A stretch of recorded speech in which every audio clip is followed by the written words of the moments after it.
Synthaholics. It's the Star Trek podcast.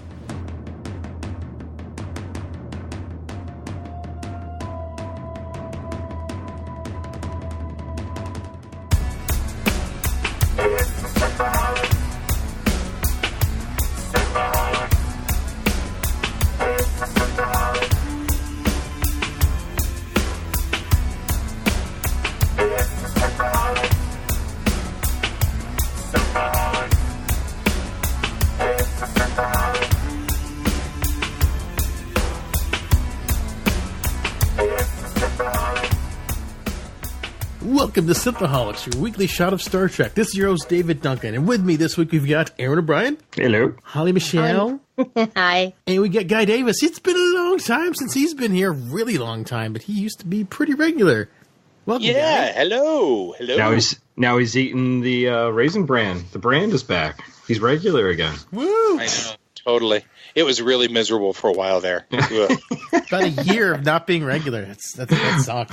Well, welcome back, sir. Welcome back. We're so good to have you back. I'm glad to be here. Thank you very much. If people don't know, if they haven't heard you from past episodes, so you are on Rocky Mountain Geek Tank podcast, and you guys do a ton of how can I say, you do like geek culture, but you also do a lot of stuff that's happening in your city there in Denver. Yeah, we're a geek culture podcast. We sort of navel gaze. We sort of look at our own culture, sort of look at ourselves. But yeah, we go to conventions and cover the conventions and talk about how we interact with each other and, cool things like that. But we also kind of look outside, like we do talk about Star Trek, and we talk about, Doctor Who and all the geeky stuff like normal. Right. Yeah, and you guys do a live broadcast on Facebook Tuesday nights, which is, you said 8 o'clock Mountain Time. Yep. Correct. Mountain Time. Yep. 8 o'clock Mountain Time. So we broadcast live out of Denver, Colorado. So you can catch us live on Facebook at 8 o'clock. We're at Rocky Mountain Geek Tank. You can just type that into Facebook and you can find us. You can also find us there at RockyMountainGeekTank.com. Nice. And also, if you don't know, Guy is an artist, and he's been producing comics for a very long time. And one of the very first episodes we had him was because he works on a webcomic called the USS Tamberlin, which takes place in the original series, and it takes place on a destroyer class, single nacelle destroyer. Yep. Yeah, and actually, I've moved all of those, or I'm starting to move all of those over to my personal website, which you can find at gsdavisart.com. Nice. Awesome. But you can also find that at usstamberlin.com. Cool. Very cool. Well, so good to have you back and hear your voice again, and we can talk about Star Trek. Star Trek Discovery. Some Discovery. That's what we're here for, right? We're here to talk about. That is true. Although, before we got started, Aaron said there's some news this week, and I didn't even see this. Apparently, I've had my head in the sand. I have been crocheting a lot at work, though. Okay, well, good. I expect a sweater soon. Just joking. I don't need a sweater. I got shaved. My head's all bald now. I need something to warm my head.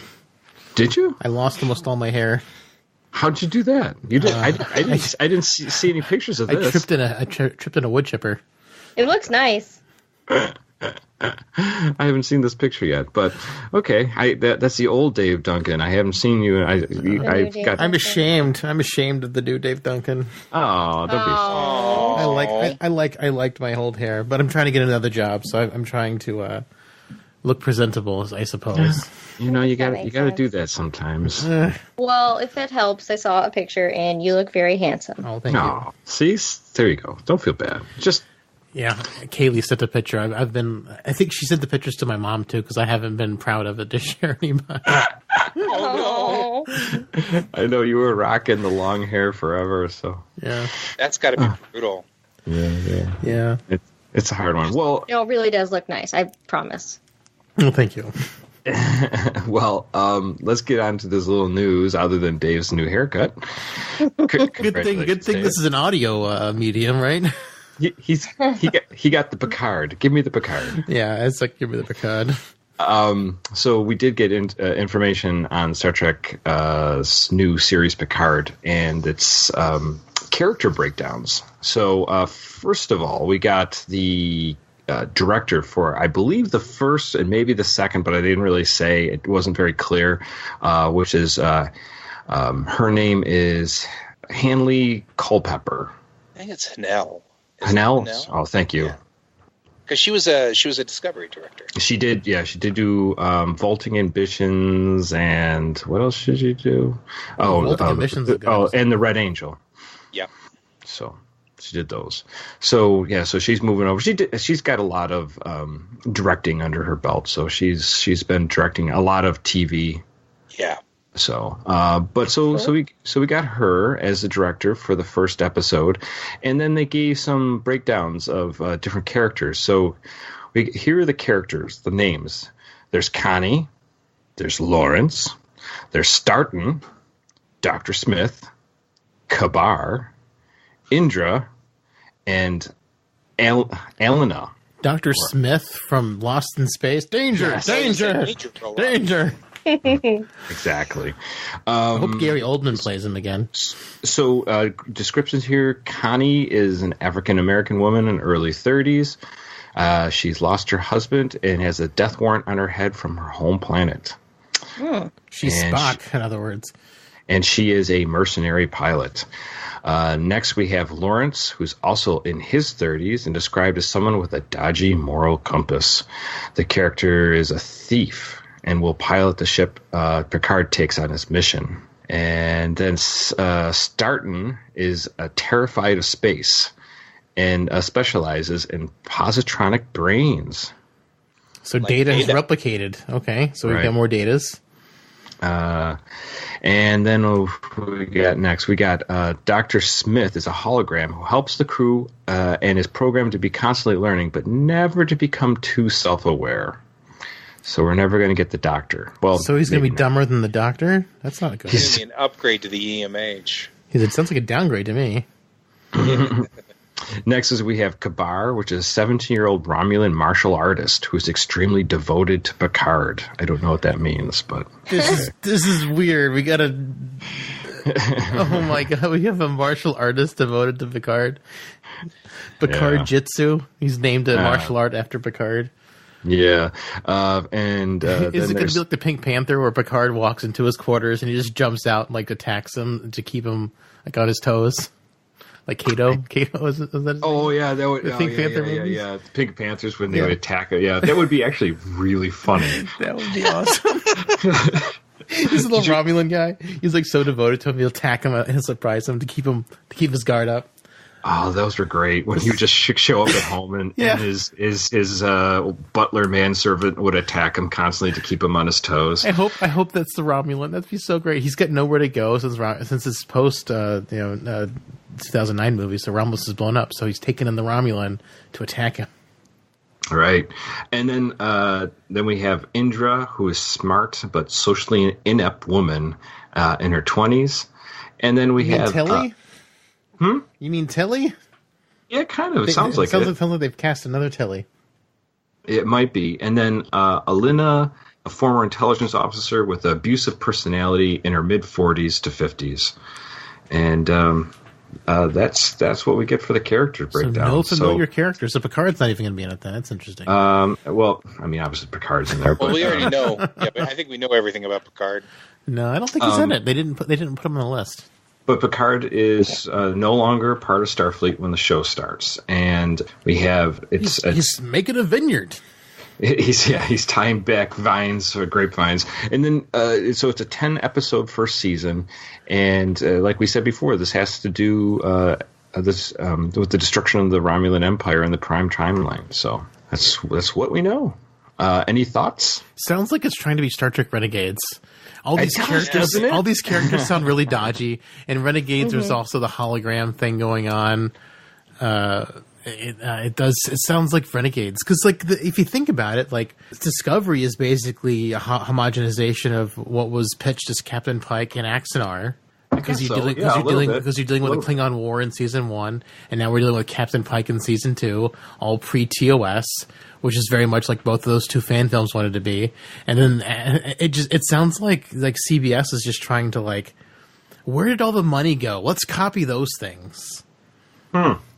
It's what it seems like. I mean, that doesn't all these this cast description just makes me think of Renegades. Renegades. It does sound like Renegades. Absolutely. Holly, Guy, any interjections or thoughts on that news? I mean, these are pretty big news. We got some. This is pretty big news. Yeah, pretty big information on this. My thought. I don't know if I agree with the Renegades part. Did you watch Renegades, Guy? That's part of the reason why I don't necessarily know if I agree, because I didn't see it. Don't. So. Don't watch it. Well, then you can't disagree then. Right, exactly. I can't necessarily agree or disagree because I didn't actually see it. I don't know, but personally, I'm interested. I mean, this seems intriguing. Mm-hmm. I mean, the Romulan martial artist is interesting. Did you mention that he was from an all-female Romulan sect? Did you mention that part? I didn't see that at all. Oh, okay. Yeah, so I hope so. That'd be kind of fun. Yeah, Kabar is apparently a male from an all-female Romulan sect. So, like, he's like one of the few males in there. So that's going to be interesting too. There's like this complete like, he was the character that really piqued my interest. I was like, that's going to be kind of cool. So whatever his deal, he's like assigned by the Romulans to protect Picard, but he's one of the only males in an all-female protecting group. Which I think, for my first thought was, I kind of want to know more about the all-female protecting group. You know what I mean? I'm out for that. Sign me up. That seems like that's kind of cool to me. There's like an entire branch of like killer Amazons. Romulan Amazons. Sign me sounds interesting to me. That sounds intriguing. So to some degree, that sounded like a story. Well, I don't know. I don't know if I would go sexy, but certainly intriguing. The Prime, whatever you want, subscription is kind of expensive at first, but then it pays off later. Yeah. So it's an Amazon joke. Sorry. Yeah, you're working on that. That one was a stretch. Sorry. I can only try. Right. It was a good attempt. I liked it. But yeah, I mean, personally, that was the part that really kind of hooked me. I was like, in a way, I'm just intrigued that they've added that layer to the Romulans, because then it makes me think, was Sela part of that? You know, was Sela like some aspect of that? Was there like a branch of that? You know, you start looking back on that and start wondering. Sela's way too lazy for that kind of stuff. Yeah, she wouldn't go out and kick people. She's like, I just want to squeeze my phaser trigger, or my disruptor trigger. She seems too lazy. She's always like sneaky.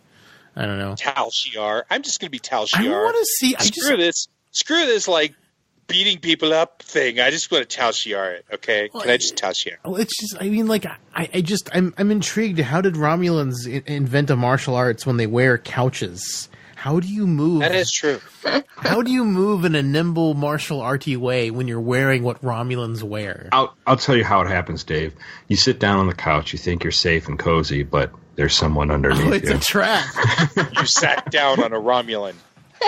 That's how you know you're dead. Holly, any reactions on this news? I mean, this is the first I'm hearing of it, so it's kind of exciting. They do sound like a little ragtag group of folks. Renegades. So, I don't know. I've not seen Renegades, and I think you guys have talked to me about not seeing Renegades before. It's not really worth your time. It's hard. It's a hard watch. Yeah. Well, it sounds intriguing. So I'm excited. If you're bored one day, and you don't, and just you hide all the knives so you don't slit your wrists, go for it. hide all the knives. I think I Oh my will God. waste my time on that sometime after I've seen every other good episode of Star Trek. And after you've seen Star Trek Continues, because Star Trek Continues is so worth watching, even with all the bad press going around. Right. But Yeah, the shows are so beautiful. it's so well done. Cool. I mean, Yeah. good stuff. I'm very, very happy that we got a little bit of news, and apparently it's coming a lot sooner than we think. Yeah. I think they said the end of this year, didn't they? I mean, it'll probably get pushed back, but Hey, that'd be nice to only have a couple month gap between end of Discovery and and then the Picard series. That way we can get this new Star Trek before the end of the year. I'd be all for that. I think that's the intention. I think that's the battle plan, is that they're trying to make it so that there's... They lost a lot of people on CBS All Access when Discovery went down, right? Well, yeah, because there's Discovery nothing was else to over. watch. Right. All of us just logged out. Yeah. So we canceled the subscriptions. But this year we've got the Twilight Zone starting Right. soon. So I mean, I'm intrigued by that. I'm excited to see Twilight Zone. Hell, we should maybe even talk about Twilight Zone on the podcast. Maybe. Yeah. I'm not as intrigued yet. It hasn't really caught me yet, but that's okay. I mean, I like the old Twilight Zone, so I'm interested. I love the old Twilight Zone. That's why I want to give the new one a shot, because I'm like, oh, that's interesting. I'd like to see what they do with it. and George, go ahead. Uh-huh. I was going to say the problem I have with Twilight Zone is that too often they go for the jump scares and the cheap horror.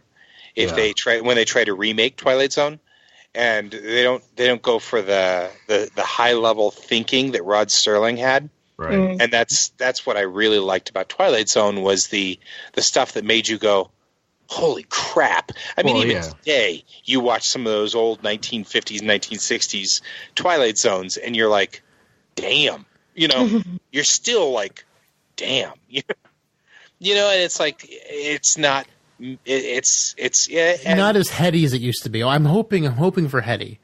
I'm hoping for heady too. If it goes heady, then I'm all about Twilight Zone. Yeah, but if they're just going to sit there and try to scare you all the time, then I'm like, I didn't need another horror flick. Yeah, I mean, if you go see if you watch The Monsters Are Due on Maple Street, is an awesome, talk about paranoia and not trusting each other and stuff like that. That's just a great. I watch it. Actually, I watch it with my kids all the time. What is it with dads that like? Oh yeah, I'm going to show this to my kids, and you're like, why would you do that? I'm like, I'm okay with it. Yeah. Well, it's not super violent, and it's funny because I love it, because I hate it at first because they're like, it's black and white, this sucks, and then after they're done watching, like, holy shit, did you see that last part, or did you get that last part? And I'm like, yeah, I got it. That happened.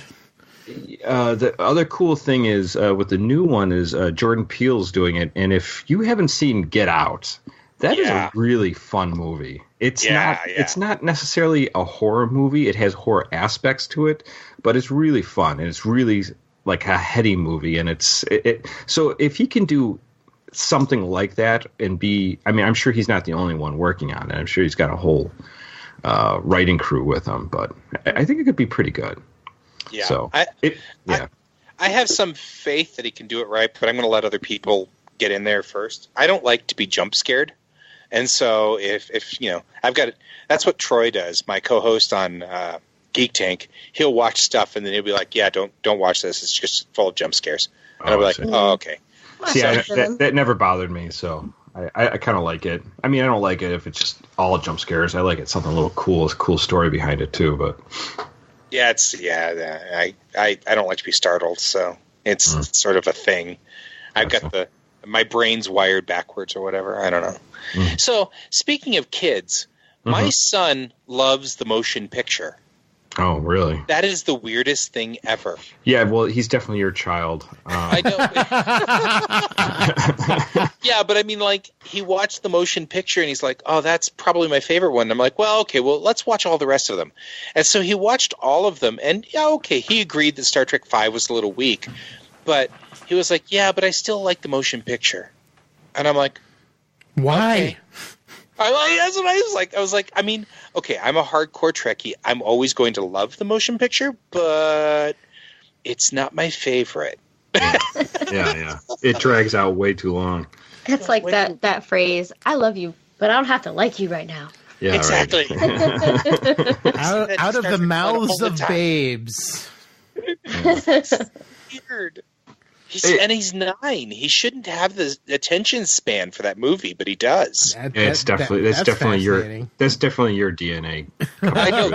That's my DNA expressing right there. Yeah, my kids would not sit through the motion picture. But how many Cheerios has he eaten for a Star Trek sticker? That's right. That's totally true. He did not eat all the Cheerios for Next Gen. You haven't had your comeuppance yet, son. It's time to start eating. I don't think I'll ever forget that guy. That's such a priceless story. Yeah, why don't you just tell a quick story of that, because people haven't heard that story before. In a long time. You got to come out here and smell the Cheerios from the Cheerio plant here. Still like that thing. When the Next Gen came out, the very first season back in 1987, Cheerios had a deal going where you could get stickers for all of just peel stickers, and I wanted all of them, and so I convinced him to buy Cheerios so that I could collect the stickers. And her thing was, that's all right, but you have to eat them. You can't just buy the boxes and throw them away. Right. Mm-hmm. And so I was eating Cheerios forever. Wow. And to this day, I still hate the taste of Cheerios because I so many Cheerios to get all those stickers. It's like do you still have the stickers? Bridge Crow. No, of course not. That would be worth like a mint now because they were so hard to get a hold of. And you had to buy a zillion boxes because there was one in each box, and of course you know how it goes. Got the same one 12,000 times. You ended up with 16 Wesley Crushers. You know how that goes. And you wanted Captain Picard. You ended up with 16 Wesley Crushers, and that's how it was. And since I am 2 days younger than Will Wheaton, I hated Wesley Crusher because I could have been on the bridge of the Enterprise. I could have. But no, he was on the bridge of the Enterprise and not me. But yeah, Will Wheaton and I almost share the same birthday. Nice. Yeah, his birthday is the 29th of July in 1972, and I'm the 31st. So I'm sorry, guy, that got away from you. Yeah, the role of the lifetime that got away. It's so close, so close. Well, I could have been a contender. I could have been. I know. Well, should we get into our episode? Yes. Yeah. So this is Star Trek Discovery. The episode is Light and Shadows. And this is Season 2, Episode 7, and it aired February 28th, 2019. So, you beat me to it. What's that? You beat me to it. I was all ready to say all those things. Oh, cool. Nice. I'm going to let you do it. So we're on the Discovery, and Burnham and Pike are talking about Spock's connection to the Red Angel and the Red Burst. And so they're talking about that Spock's mental breakdown might be connected to the Red Angel. And that there might be the reason why, maybe the Red Angel's reason why he's having a mental breakdown, or maybe it's causing it, or maybe the knowledge of it is giving him that breakdown. So they're kind of speculating at the moment. And I guess Spock's shuttlecraft has disappeared in the Mutara sector. It's a little throwback to Wrath of Khan. Star Trek 2. Yeah. Mm-hmm. And obviously the Federation and Section 31 are looking for Spock, and Michael Burnham's concerned for her brother. She doesn't want Section 31 finding them. So she has a thought that maybe she should return to Vulcan and see if her mother, Amanda, has any information since they last parted. And Pike says, go ahead. Go check it out. So she takes off to check on her mom and see if she has any information on Spock. Meanwhile, Discovery is still in Saru's homeworld planet, and while they're there, there's a brief interaction between Ash Tyler and Pike. Apparently, they're lovers now. Yeah, apparently he's pissed off that Michael Burnham took off. And he wants to know where she's going. It's personal.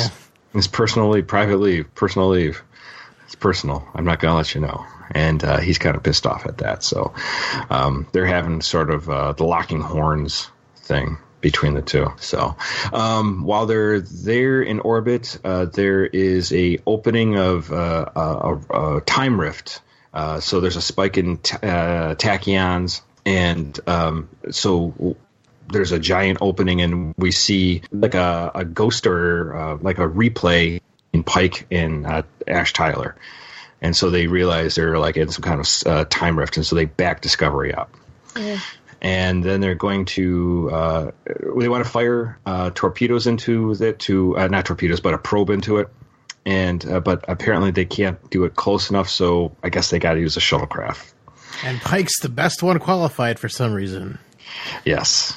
And again, Ash Tyler's going to argue with him because, why not? Because Ash Tyler is kind of like my son, I've decided. Oh, is he? He just has to argue with everything. Oh, you shouldn't have said that because Aaron doesn't want Ash Tyler to live very long. I keep hoping Ash Tyler dies. Okay, well then don't think of him as my kid then. I wasn't going to put him in that category, but all right. That's why I was just warning you because Aaron's not happy with Ash Tyler. I'm not super either, but the last probably 5 or 6 episodes of our podcast, I've been plotting Ash Tyler's death. The great thing is like I remember in season 1, Aaron, you felt so bad for the guy. You were like, oh, we shouldn't be shit. Like, we were both down on him, and then it was like episode 10 or 11 when we found that he was being sexually assaulted by Laurel. You're like, oh, I feel bad for him. I'm like, nope, I don't. Now you're plotting his demise. I just think it's funny. Well, I don't like his character, and I hate that they keep using him. I just wish he'd go away. He's probably be part of the Section 31 show unless they kill him off the season. But then again, they can always bring him back because deaths are meaningless in Star Trek now. Yes, I know. Well, Spock proved that, so. Yeah, I was going to say deaths were meaningless in Star Trek, starting in Star Trek 3. But they're super meaningless now because they've brought back pretty much everyone we lost in season 1, except for Lorca and Landry. Not Lorca. So as we go back to Pike is going to take the shuttlecraft, and Tyler's coming with him apparently, and he refers to him as a bad penny. Just keeps turning up, and so there's this insinuation that Tyler keeps on throwing at Pike that because he missed the Klingon War, he's taking all these chances, taking all the risks. Yeah, which is kind of weird. So I don't know. And also he. Pike brings out the fact that, Ash Tyler has Volk still in him, and that he killed Dr. Culber, and he's like, I'm not racist against Klingons. I'm just racist against murdering Klingons who live or here on the ship. Yeah. It was kind of an interesting conversation, and again, great. I still like Pike. Oh, Pike is great. So. I want a Captain Pike show now.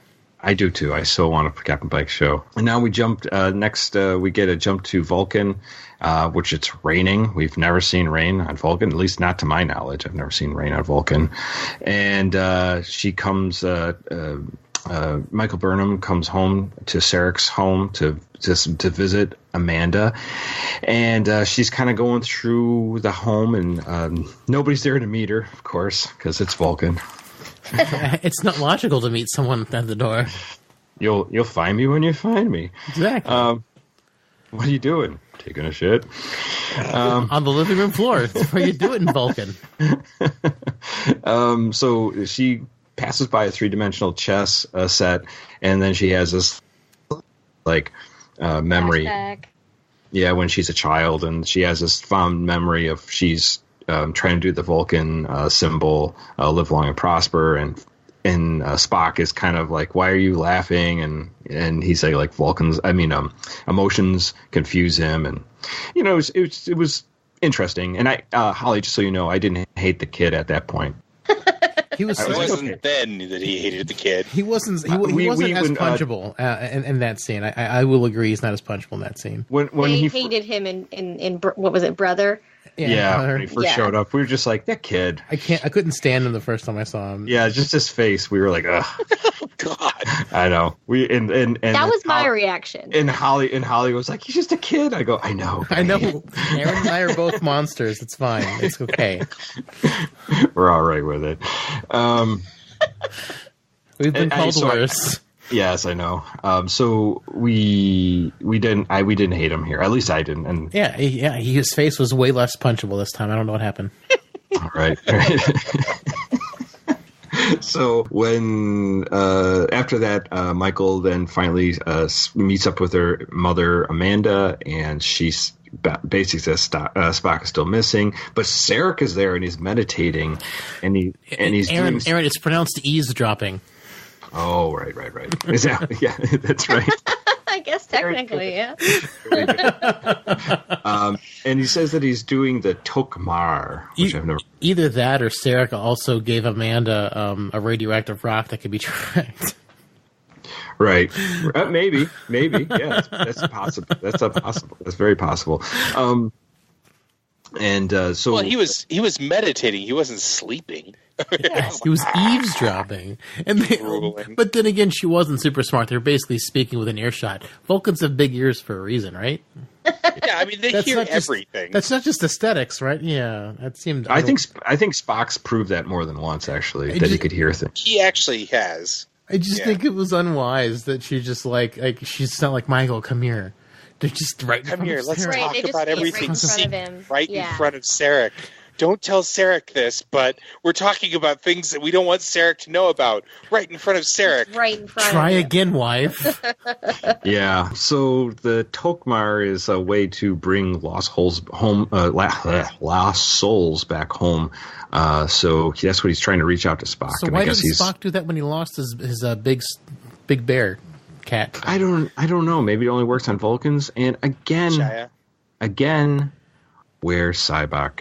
Yeah, where's Sybok? Yeah, nobody even talks about Sybok. We talk about Sybok almost every single week. Every week we want Sybok, and if they don't show him, I'm going to go down to CBS Boycott All Access, and I'm just going to punch them all in their punchable faces for not putting Sybok in these episodes. Please don't mention. Throw a bone. Come on. We just see him smoking space we movies. Also have lots of both my children going on here. No, he said both our children. Sybok is not ours. Sybok was from a previous marriage.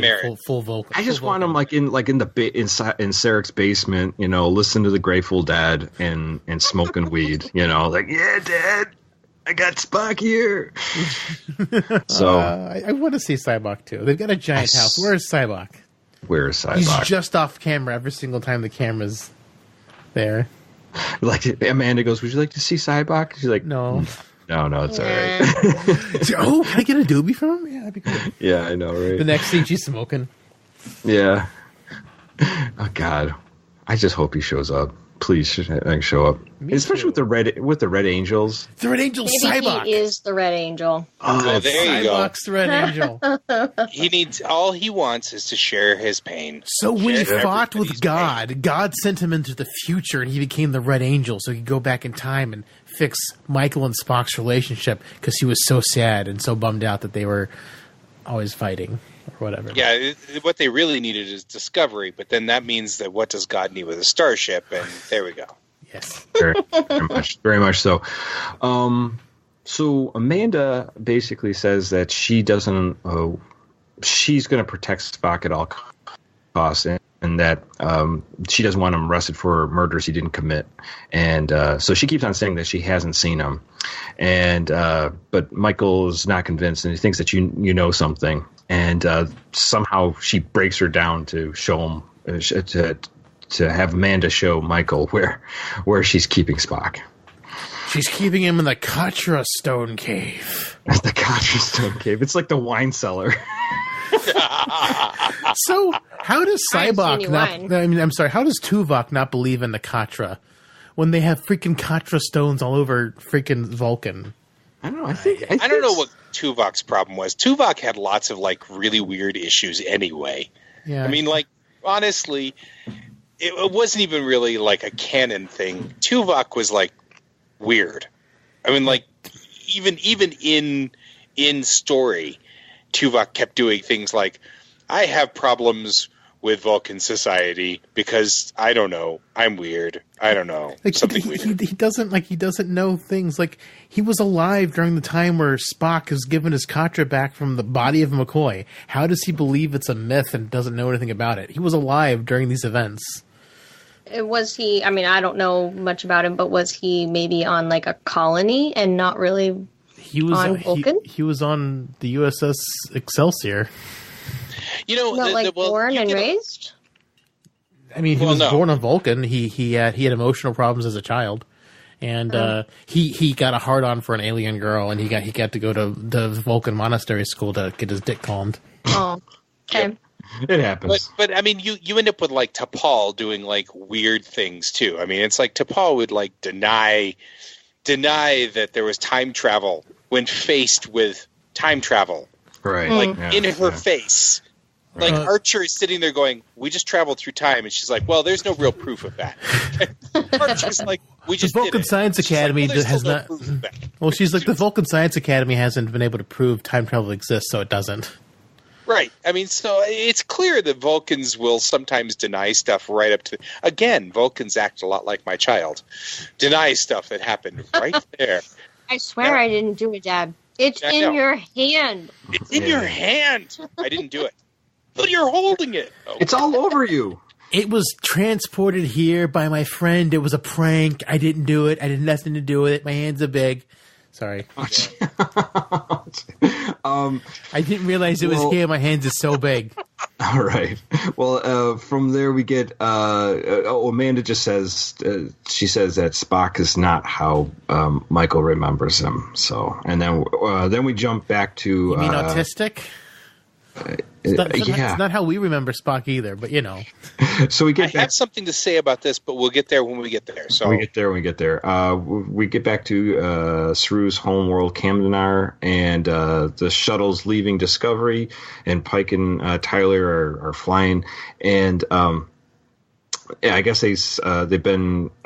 They have to be careful not to get the time bends, as Tilly calls it. So they have to kind of go slowly into the aperture, not the aperture, but the time rift, and then move slowly out of it. And they want to fire the probe into this rift's aperture opening so they can get any kind of readings and find out what this time rift is all about.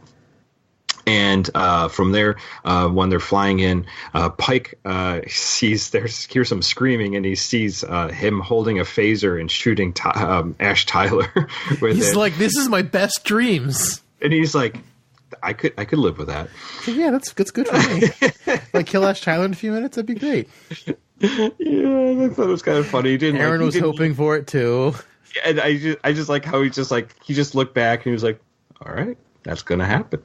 Well, you know, that's like one of my favorite things about him is how observant he is. Mm-hmm. And he just absorbs all this information, but he never addresses it until it's time. And I just love that about Pike. Yeah, he saw it happen, and he didn't like bring it up to Ashley. He's like, "I just saw me shooting you from the future." Right. He's just like always putting pieces together, and I just love it. Yeah, it's pretty funny.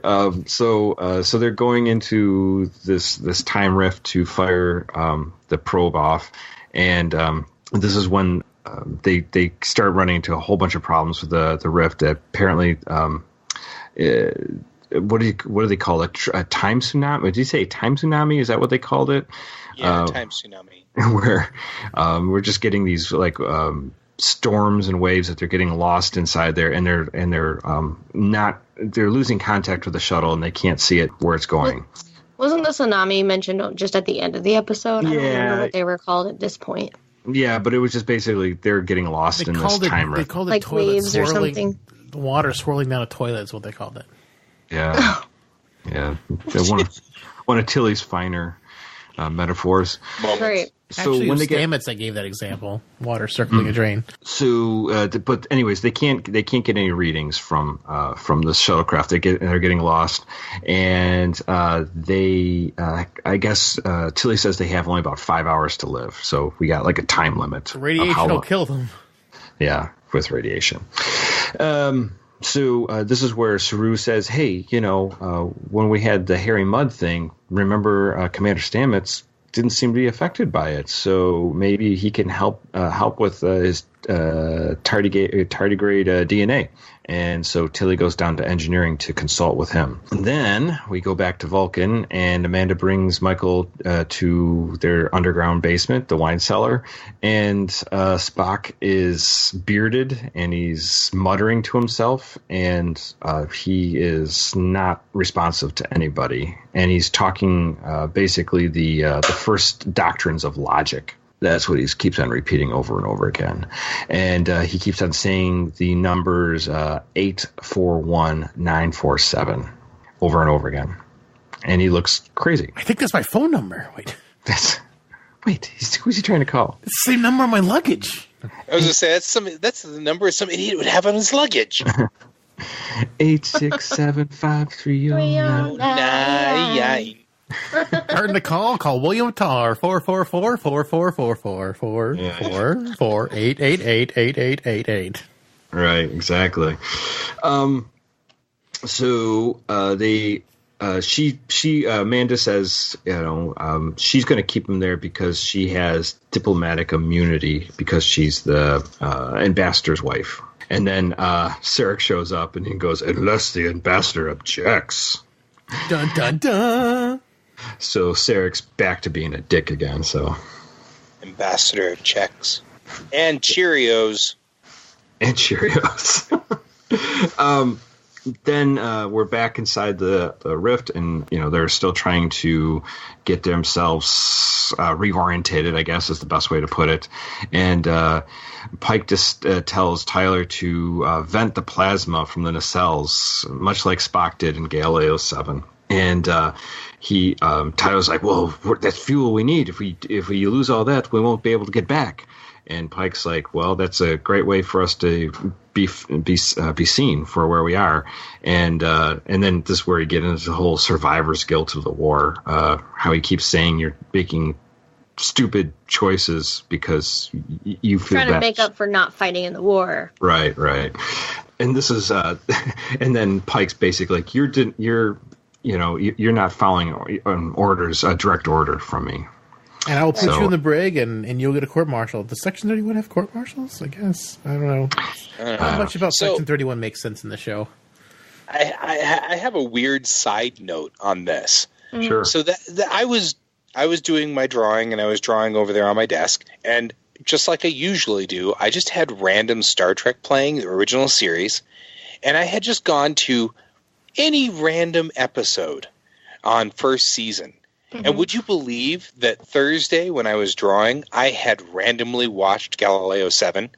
So that night, I'm watching Discovery, and he's like, I'm going to vent the nacelles. And I'm like, okay, this is freaky. How is it that I would have had to, of all of the original series episodes that I could have picked to randomly watch today, I had just watched the Galileo 7. Like, today. 4 hours ago. That's hilarious. That's so bizarre.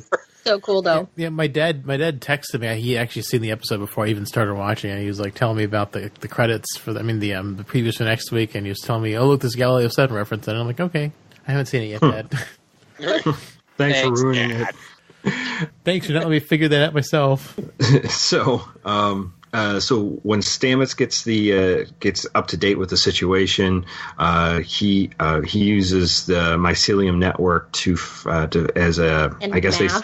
in math to plot the shuttle's trajectory, but Stamets says once they're beyond the rift's event horizon, time would kind of like get all messed up. Like you couldn't even get.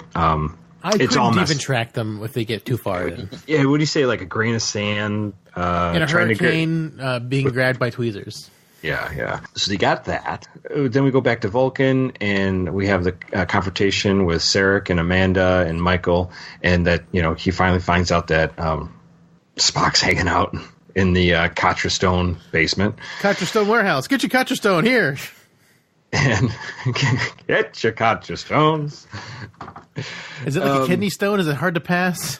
Ooh, those stones look big, man. I mean, it was simple to carve into, so. That's your Uncle Jack. Don't do that. Uncle Jack's Koch is mixing a couple brain cells now. It's gonna be great. Defacing the Katra stones. So yeah, so Spock is, how many all people over was Spock murdered? I know. So Spock's all over the place, and then he starts quoting Alice in Wonderland. And Sarek's like, he's regressing. He's getting worse. He's getting worse. It's like Spock's spraying all over again.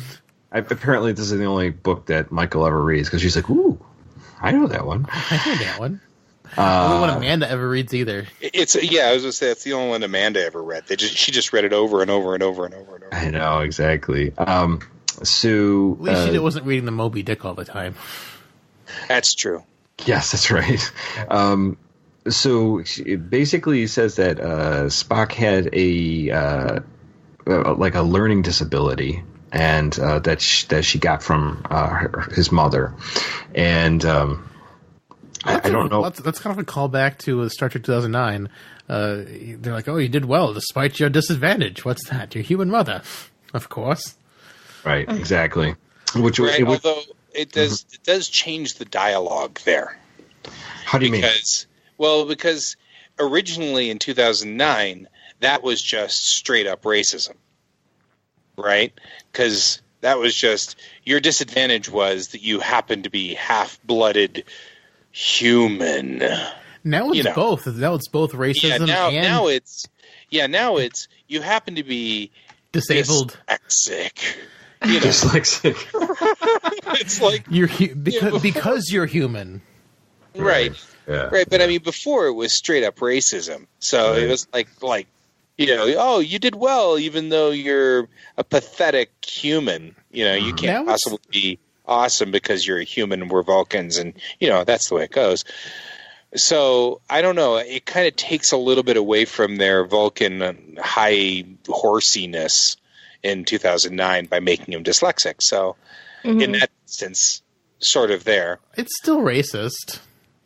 It is. How is it racist? Yeah, because she's human. It's a human. That's what I'm saying. I think it isn't. It's a term they get from the human race for a condition that they don't have on Vulcan, but that doesn't necessarily mean that it's. I mean, yeah, like I said, I'm with Holly on this one. So I think that they took the racism out. It's not racist anymore. Now sorry. Despite the fact that you're dyslexic. But the racism makes sense for Vulcans because Vulcans are all a bunch of giant dicks. So I still think there's racism behind it because Vulcans haven't changed. Vulcans are still raging dicks. Yeah, but they took it away. It was blatant in 2009. Now it's not blatant anymore. Now it's, oh, well, you did well even though you're dyslexic. Well, okay, well, that's normal. I mean, yeah, they were still being jerks about it because you don't go up to a dyslexic kid and say, "Good job, Timmy," even though you're a dyslexic idiot. You don't really say that. Right, but but still, they took away the blatant racism. It's not blatant anymore. Now they have it all subversive. Although you have all of basically Star Trek Enterprise, where they're constantly racist towards the humans. We clearly have Leith, which was absolutely racist all the way through it. I mean, all of Leith was season 1 Discovery episode of Leith was just totally blatant, stupid, smack you in the face all over the place racism. Right. I mean, it's not like the Vulcans are absolved of their racism anyway. I mean, it's still very straightforward. But yeah, I just think it's interesting that in this one maneuver, it undoes the 2009 movie. It's interesting how that takes out that one piece.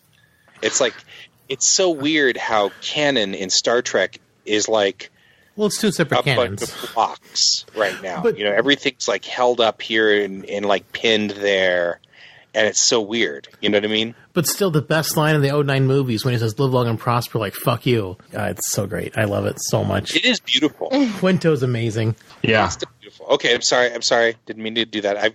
I've got something else to say about this when we get down the road. So we get to we're still back in the Catrastrom basement, and Spock's still carving numbers into Uncle Jack, and when he's doing that, basically Michael's like he's really bad to get to a doctor. I mean, you can't keep him in the basement. Take him anywhere. And then Sarek goes through the whole logic. It's like, I'm not going to lose one, my son here who's, completely out of his mind. And then, Michael, you already broke the rules before and you know how that turned out. So you better, turn Spock in to the authorities, to the federations, because it's your duty. This is what you're sworn to do. So you have to do this. Right. And then Michael's like, I guess. So this is where Michael, they must put Spock on her shuttle, and she delivers him to Captain Leland on the Section 31 ship, and they're going to operate on his brain while they're on the ship. So did you notice what they were going to operate on his brain with? I didn't pick up anything a mind special. sifter. What is that from, Guy? That's a TOS episode. Yeah, which one is that from? From the one with the Organians. That's a Klingon device. Oh yeah, I forgot about that's from what's the battle one with the Organian peace thing. Right, the Organian peace treaty. Yeah, which what was suddenly has just walked right out of my brain, but it will come back in a second because they always do.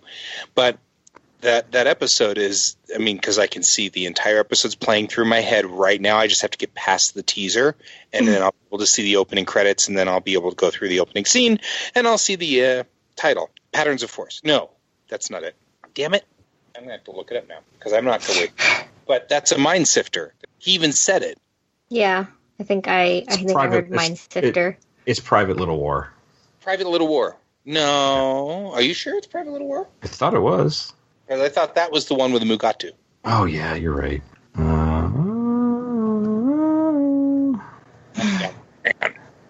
Organians show up in... Aaron of Mercy? Aaron to Mercy, that's it. Aaron to Mercy. Yeah. God, that took me forever. That should not have... Aaron, you and I are slipping, man. We're slipping. I know. Well, we're old age. We're old. Yeah. And we're slipping. Anyway, but yeah, it's a mind sifter. And, of course...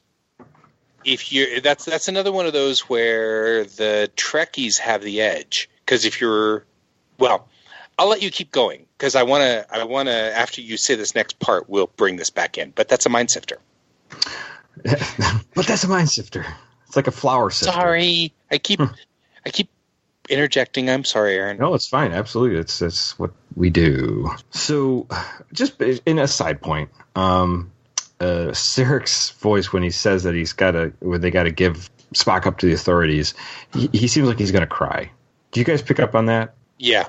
I was like, fuck, guys, honestly, you got to stop with the Vulcans crying bit. It's not there. You have to understand. I mean, maybe Spock is going crazy right now, but it's not what they do. I don't know. It just frustrated me. Anyways, so we're back in the rift, and the shuttle is getting closer to the aperture, and they're going to, and the plasma levels are down, and the shields are down, and everything's looking bad. And this is when the shuttle, something bumps into the shuttle, and it's a giant. It's their probe, but it's now from the future, and it's at an upgrade, and it turns into a giant mechanical squid. Because reasons. So, yeah, we don't know why, but so they're in trouble. I'm hoping it's temporal Cold War stuff. Yeah, maybe. I don't know. I think that I think that's too smart. I mean, they made it seem like there's two sides now, because at the end of the episode, let's get to it. I'll get to it later. Okay, well, so now we're back on. Then we jump back onto Section 31 ship, and like I said, they're going to work on Spock and with the mind sifter, as you brought up, and they're asking about Spock, and he said that he's brilliant and he's curious, but when he was a child, he had difficulties because he had this Vulcan version of dyslexia, which was inherited from his mother, Amanda, his human side. And they're basically saying, look, we're going to work on him. We're going to travel to the next star base, and you can pick him up there, and everything will be fine. And this is where she's kind of hesitant to leave him there when with the people from Section 31, because obviously she doesn't trust them whatsoever. And then we're back on Discovery, and this is where they're kind of trying to figure out where the shuttle's trajectory is. And basically, Stamets has this kind of figured out, and he's using the plasma burns to plot out the map, right? Mm-hmm. I don't know if anybody else is on this following podcast. The trail of the plasma that was released by the. It's like it helps them identify the flight pattern. Yeah, we just interrupted you a bunch, so we're trying to get to the recap. Sorry, trying to be good. Oh yeah, that's like that was ever a thing. Being good, yeah. We're being good now. Yeah. This is like this is doing it now. We're being good now. So the creature or whatever the probe is, the octoprobe is now, they've realized it's 500 years old from the future. So whatever sent it back, modified it, and did all this crazy stuff to it. Stuff on here that's not even on the periodic table. Maybe he just doesn't know his periodic table very good. Right. Or maybe the Klingon one's missing some. And this is when one of the arms comes in and it like ropes around Tyler, and he's getting choked out. And one of the arms also gets stuck onto the console, and it's like reading out, like going through Discovery's information. And this is where Pike pulls out the phaser, and this is where he saw what happened before. So he couldn't see that the mechanical octopus arm was around Tyler, and so that's why he's aiming at him. And and back on the ship, Stamets basically takes Tilly to the transporter room, and it's like, I know where to go. You just got to trust me. And Tilly has a little hesitation because if we're off just a little bit, I'm beaming you into nowhere, and she's like, I trust you. Don't worry about it. And Stamets gets beamed onto their shuttle because they have the right coordinates. And it's the power of math. Trust in math almighty to either cross and take the math communion. The math communion. Yeah, I know. So he gets on board, and Stamets basically says that what did he say? Something like, I was 10 minutes. You're 10 minutes in the future. So yes, I'm here, but 10 minutes in your future. Right, exactly. And so he. Back on Discovery, then we get Tilly's, obviously confirmed that Stamets is on there, and the probe is going through all Discovery's information, and this is where we get the android, Arium. Yeah, something happens with her while she's looking. We get a little like 3 red dots. She kind of gets the Terminator look. I think she's getting taken over by the AI in there. And the thing 100%. Is, I wish we had episodes with Arian before so we could feel something for her, but she's just been just kind of there. Just there. I mean, to be fair, I think, remember, I don't know, the first episode with Pike when he was like, basically, let's get to know each other, and she said her complete title, and what was it, Lieutenant? When he specifically said, "Don't say titles," no ranks. Or "Don't say ranks." Exactly. Yeah. I mean, that's part of her character. That was part of understanding. Okay, she's a machine. She's equipment to the ship. Interesting. I guess, but I don't know. I just if they're going to do something to her, or they're going to turn her into a bad guy and possibly kill her off, it'd been nice to kind of know something about her before they do that. Just from a storytelling perspective, it's kind of less impactful to do something like this to a character if we don't really care about them. She has been in a lot of scenes in the last 3 or 4 episodes. She has, where but she's just kind of been there. Yeah, but that's the point. What? That's the point. I'm just saying, that's how you Trojan horse someone. Like, that's the point. I mean, yeah, the Trojan horsing her, but like, if you're gonna do something drastic to a character that we don't know much or anything about, it's hard to care as much. Like, if they did something to Tilly, I would be like, oh my god, they're doing something to Tilly. Right. Well, they did something to Tilly already. Yeah. But I mean, like, Yeah. But sure, I mean, like, I was more concerned about Tilly because I like Tilly because she's a character. Ariam's just window dressing. When something happens to window dressing, I don't know if I care as much. I love every single interaction with that character in the show, and I am always paying attention to her because she's interesting to me. So maybe I just pay more attention to her than the average person. I don't know, but yeah. Well, what's going to be cool is because we got this thing with her, or it, or whatever. We are going to probably get a backstory on this character finally. So that could be interesting. Yeah, because like, is this a race? Is this just like a C-3PO on their ship? I mean, what are we talking? What is this thing? So, right. It's very, very. At least you wonder. Is she fully functional? That's what I want to know. Yeah, of course you do, Dave. Dave. What? Data was? I'm going to start calling you Duncan. So what are the first things? What are the first things Data lets us know? He's fully functional. Well, anyways, so with Stamets trying to get the shuttle out, the power fails, and the shuttle's falling back into the time hole.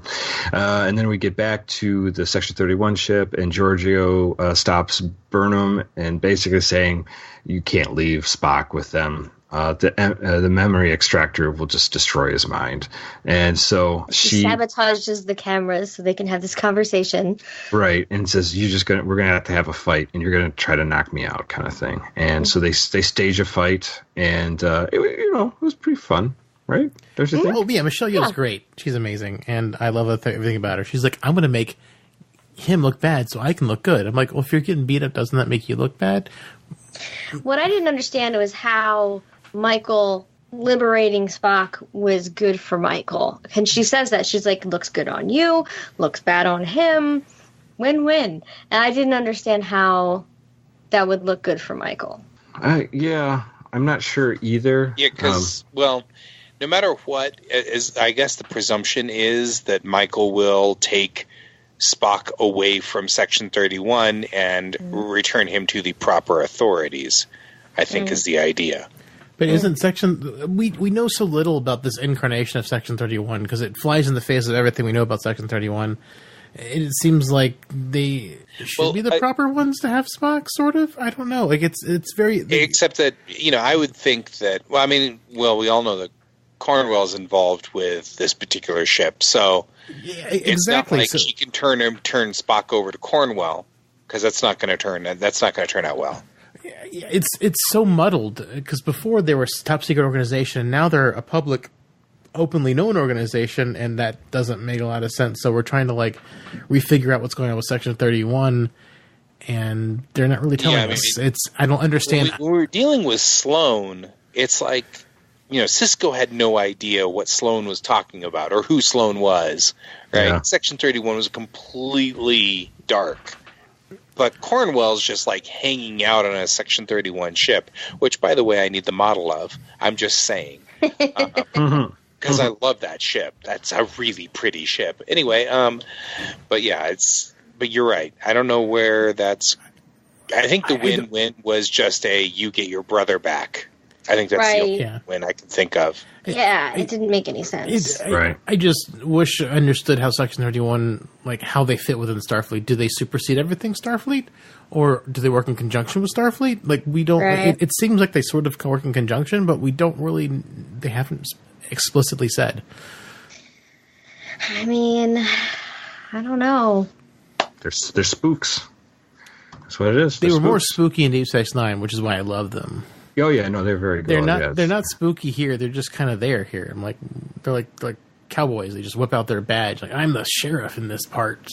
Yeah, I had read a headcanon on Reddit about this that I thought was actually pretty cool in r/Daystrom Institute that was talking a little bit about the fact that maybe what will happen is that we will get an inversion on Section 31 as part of the stalemate with the Klingon War.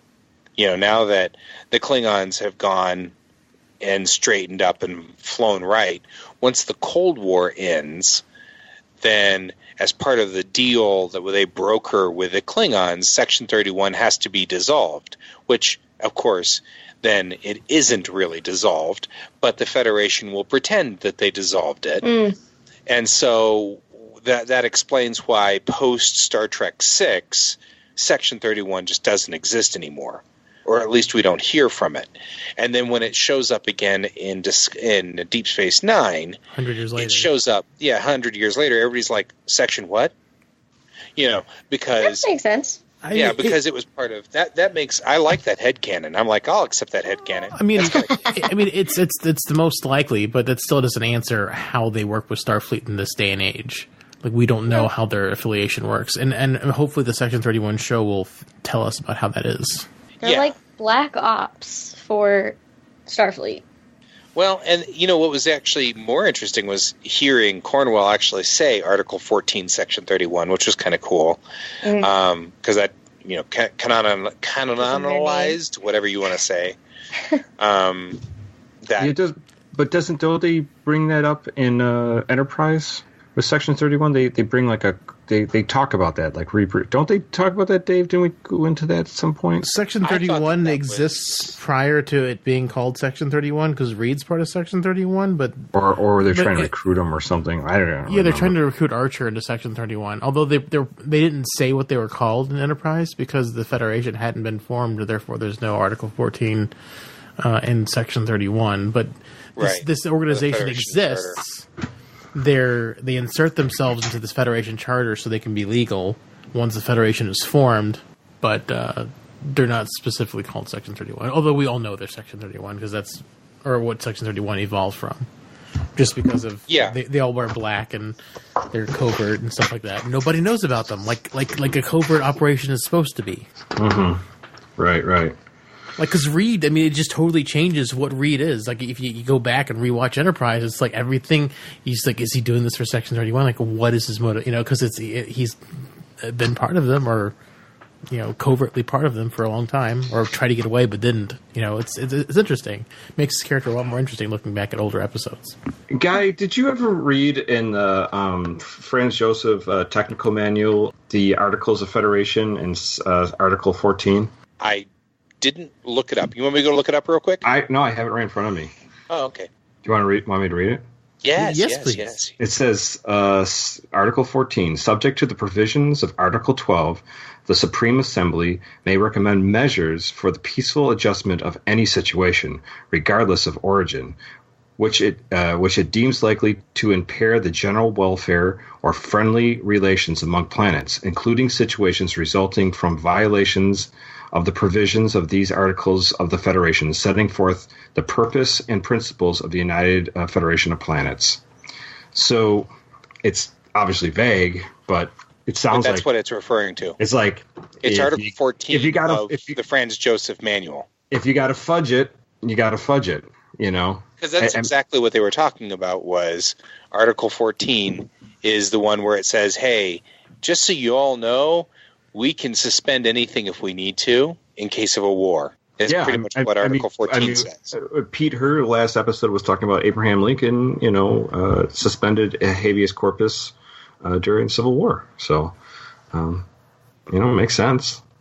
I just think it's kind of sweet that it comes straight out of the Franz Joseph Technical Manual. I don't know if awesome. if they're pulling from that, but I'd love to find out if anybody has any more thoughts on that. I figured you, Guy, of all people, would have a little more insight than me. So, I know it's your thing. My wheelhouse. Yes, sir. I remember discussing this back in the 90s when Divergence, and that's why I was so excited about this, was because I know that when Divergence and Inquisition came out, which were the two episodes in DS9 that specifically were 31 in specifics, they were talking about it being part of the Articles of the Federation and Section 31. I think we all sort of said it was Article 14 that they were referring to.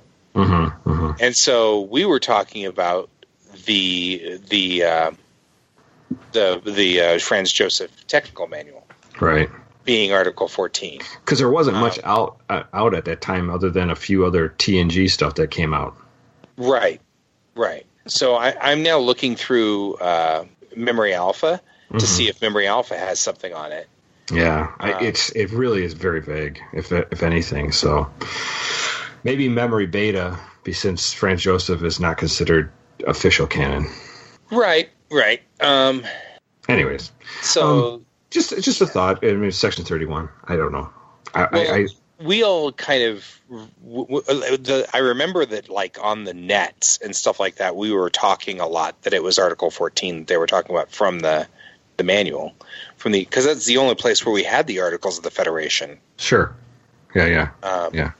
So I mean, it was like, I don't know, because I mean, now you look and we've got the Articles of the Federation are rewritten in the new book Federation, and so it's like, and they're completely different, but 14's the same. Is it really? 14 says the same, basically the same idea? But it's basically the same thing. It's got to, otherwise it won't fit Section 31. Gotcha. Understood. Yeah, right. Yeah. Well, cool stuff. So we'll just jump ahead just real quick so that Burnham throws Spock on her shuttlecraft and they steal the shuttlecraft and get out of there.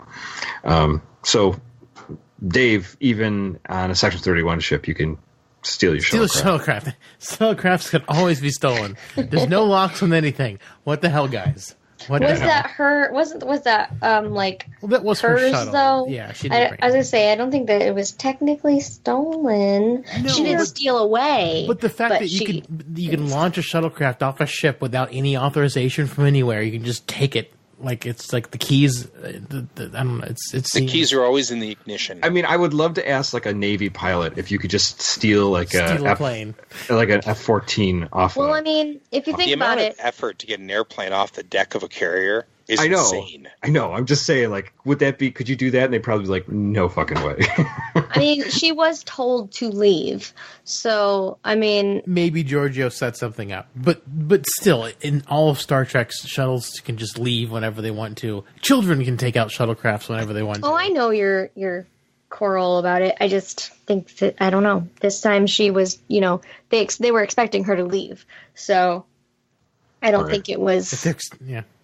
Well, and I guess to be fair, if you think about it, it's not really like an F-14 on the deck of an aircraft carrier. It's more like the company cars being parked in the parking lot. I think this is a little bit more advanced in technology. We've gotten to the point where you're really stealing a company van. Yeah, you're not catapulting a 20-ton jet off a deck. Yeah, which requires a crew of 12 to just get the plane ready. Right. Yeah, exactly. So I mean, there's a little bit of a difference there. Jumping to another shuttlecraft, obviously Stamets and Pike and Tyler are stuck on there, and they don't look like they have too much longer because they're going to fall into the aperture. And Saru wants to transport him out, but she can't get a lock. And then when Pike says, "Stamets, use your tardigrade brain to figure out where we are," and calculate the coordinates. That was very Shatner of you. I was doing a Shatner thing, and remotely send him to to Saru, and which he does, and they get the lock on him, and they're going to beam up, and just before Pike hits the shuttle's self-destruct, and so they beam out, and the shuttle explodes, taking with seconds to spare, no less. Yes, the squid with them. Taking Squidward with them down. Squidward. And like we said, Ariam, this one she gets kind of taken over by this, whatever the weird AI force, or whatever. Right. Squidward. Yeah. So, anyways, so that's they get out of there, and then back on the bridge, Pike and Tyler have like a kiss and make up moment, which is just kind of gross.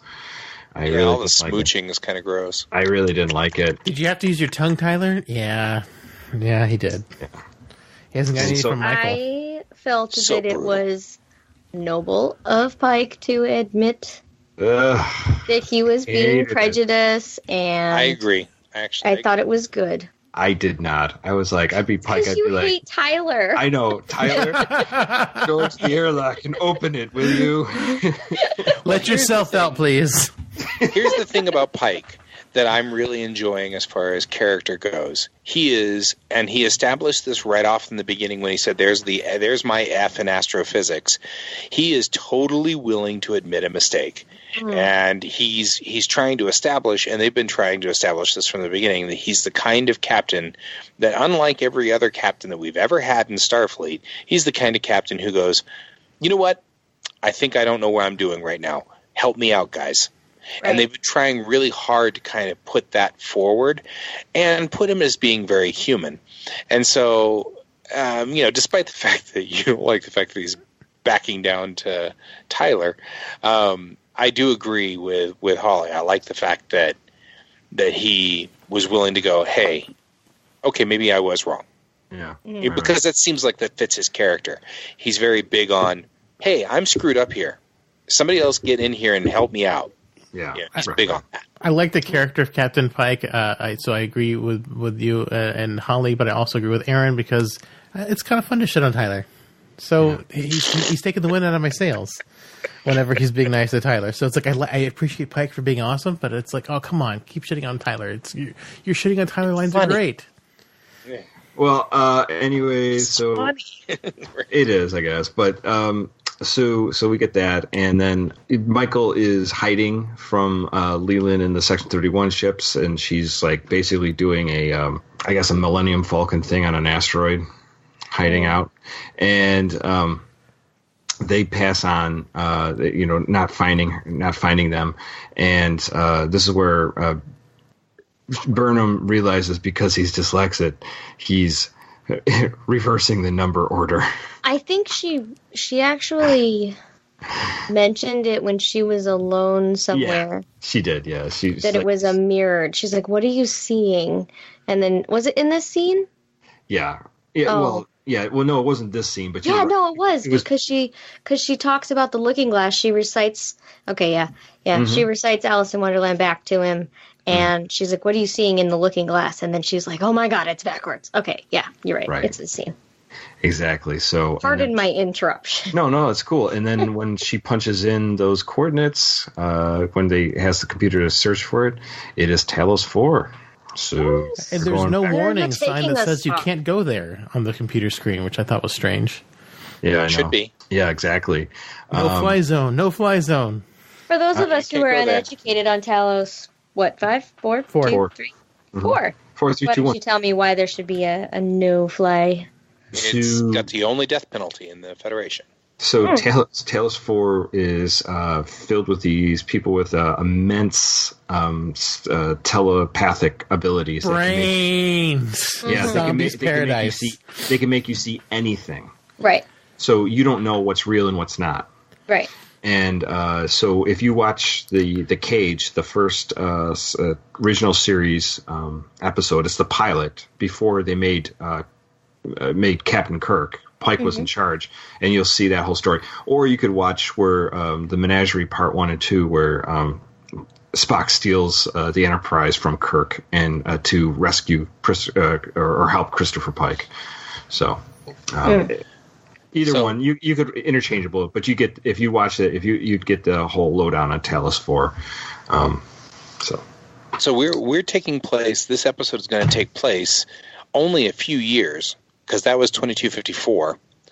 So this would be 2257. So this is only taking place like 3 years after 24, 5, 6, 7. Yeah, 3 years. I had to do the math because apparently I can't math. 3 years. It's the age, guy. It's okay. I can't math either. It's fine. Well, and that would be how we would end up dying on Discovery. Because the power of math is what this is the power of math, people. Right. Oh, I didn't carry the 5. So Holly and I, we just die. Right. All hail the power of math. We'll do 3 hail algebras. How's that? Anyway, so this takes place in 2257. So we're only 3 years from that moment. So we're not far from that. Yeah. So. Right.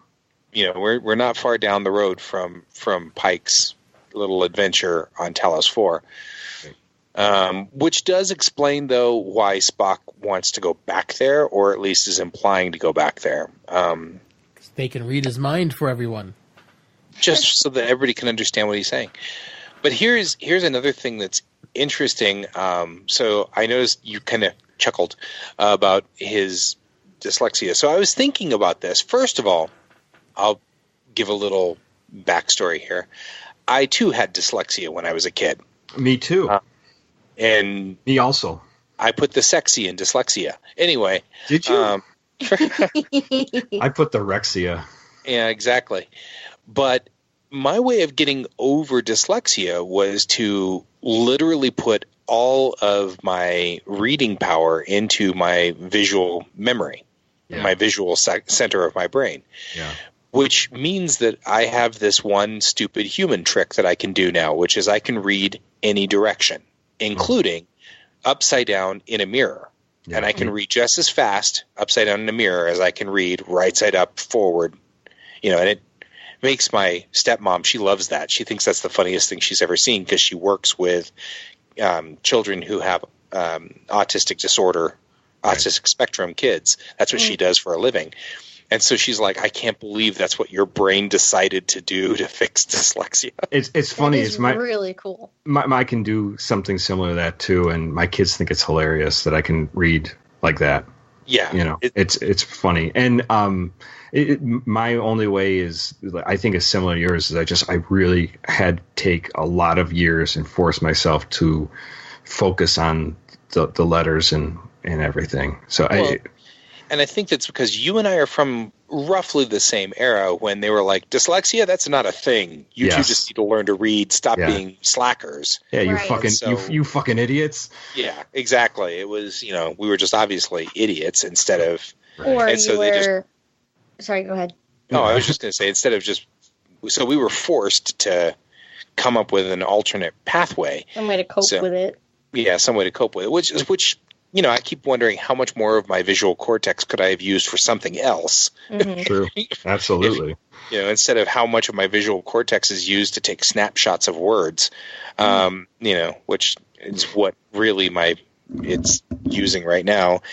But I have to admit that said, I kind of am happy that Spock joined me. You know what I mean? In a way, I'm kind of like, hey, Spock, and a lot of the things Spock does strangely make some sense. Like all of the things that the character Spock does, I'm like, oh yeah, because I do that too. Like the remembering so many weird things, classes of starships and all the things that I do that are just like freakish and strange. That people are like, why do you know that stuff? And I'm like, I don't know. Shut up. I know. I mean, but isn't like a Spock like the hallmark of every kid who didn't have it right? Right. with the rest of society. Of geeks, right? Yeah, it was like, it's like he just was unusual in every aspect. And I think that's why people loved him for years and years and years. It's this betrayal. Someone's like, that is me because I do not fit in like everyone else. Right. Right. And so, I mean, in some ways, I was kind of glad to find out that he was dyslexic. I was like, oh, that's kind of cool. And in a way, I totally could see making a code where I would reverse the numbers just because I can. I totally could reverse words and reverse numbers and do it just because I don't necessarily, maybe I don't want you to figure out what I'm after. Right. Maybe I don't want it to be easy. Did you just a quick question, Guy, when you were younger trying to read, this is my experience. I always felt like the letters were literally dancing on the page. Yeah, that's kind of like an Erland's problem, but yeah, there's a disorder for that too. I didn't have that problem. They just didn't make sense. The words kept going backwards. I kept reading from the wrong direction, which, by the way, made Japanese really easy for me to read because the fact that it's all ideograms, and so it was so easy for me to pick up Japanese. Yeah, like this word means bathroom. This room, right? Exactly. I was like, it doesn't change. Well, they but they have the two different writings. They have like a script writing, and then the actual, like you said, the they have their two phonetic languages, and then they have their phonetic alphabets, and then they have their ideographic alphabet they inherited from Chinese.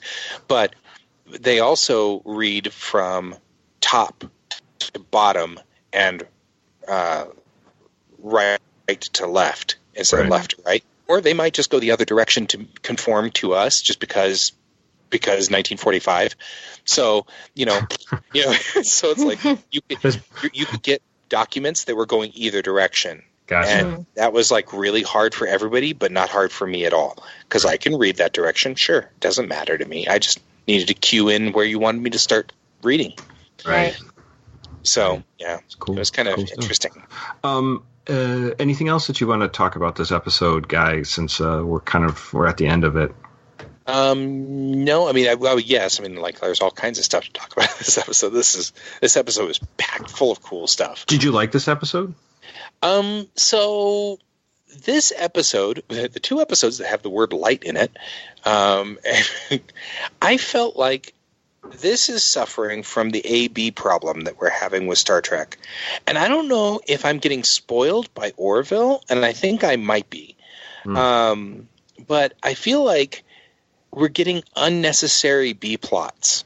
Yeah. It's like almost like, we've got to put a B plot in this. So how about a time vortex? Yeah, that sounds good. And we'll get Pike and Tyler, and we'll stick them in a shuttle and then because we can't just stay with Spock and Burnham. Right. We have to break it up somehow.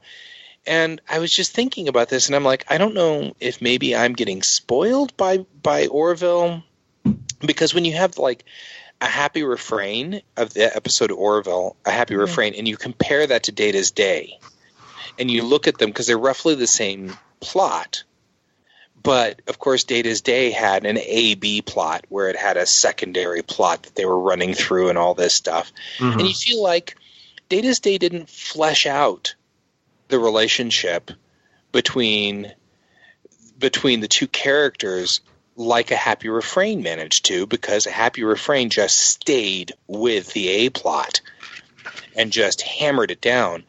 And it was such a rich episode.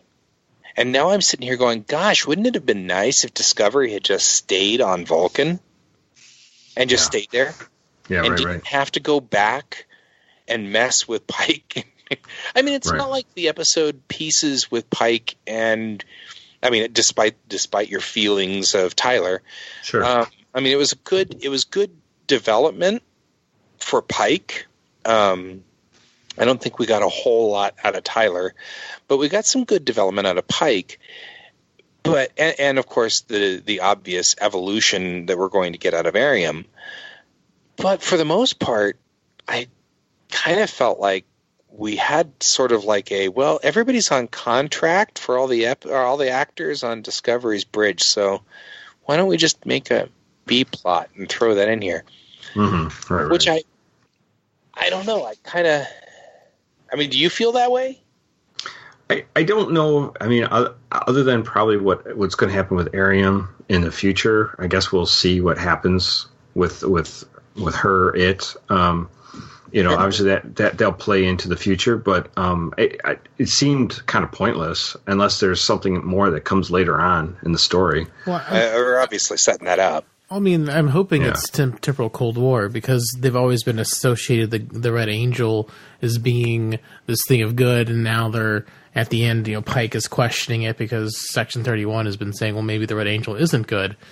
But it would make more sense as if there's two sides, and like the Red Angel somehow tied into the good side of the temporal Cold War, and the modified probe that's come back to kill them as part and figure out some information as part of the bad side of the temporal Cold War. I'd love for them to pick that up and flesh that out, since we never got a appropriate ending for it in Enterprise. That's true. Right. Are you a good angel or are you a bad angel? Oh, and then the thing is, I mean, this show has been pretty big at referencing Enterprise. It has. You're right. Yeah, especially in season 1, and not maybe not as much as season 2, but like they definitely call out like Enterprise canon because it's really the only canon they can call on.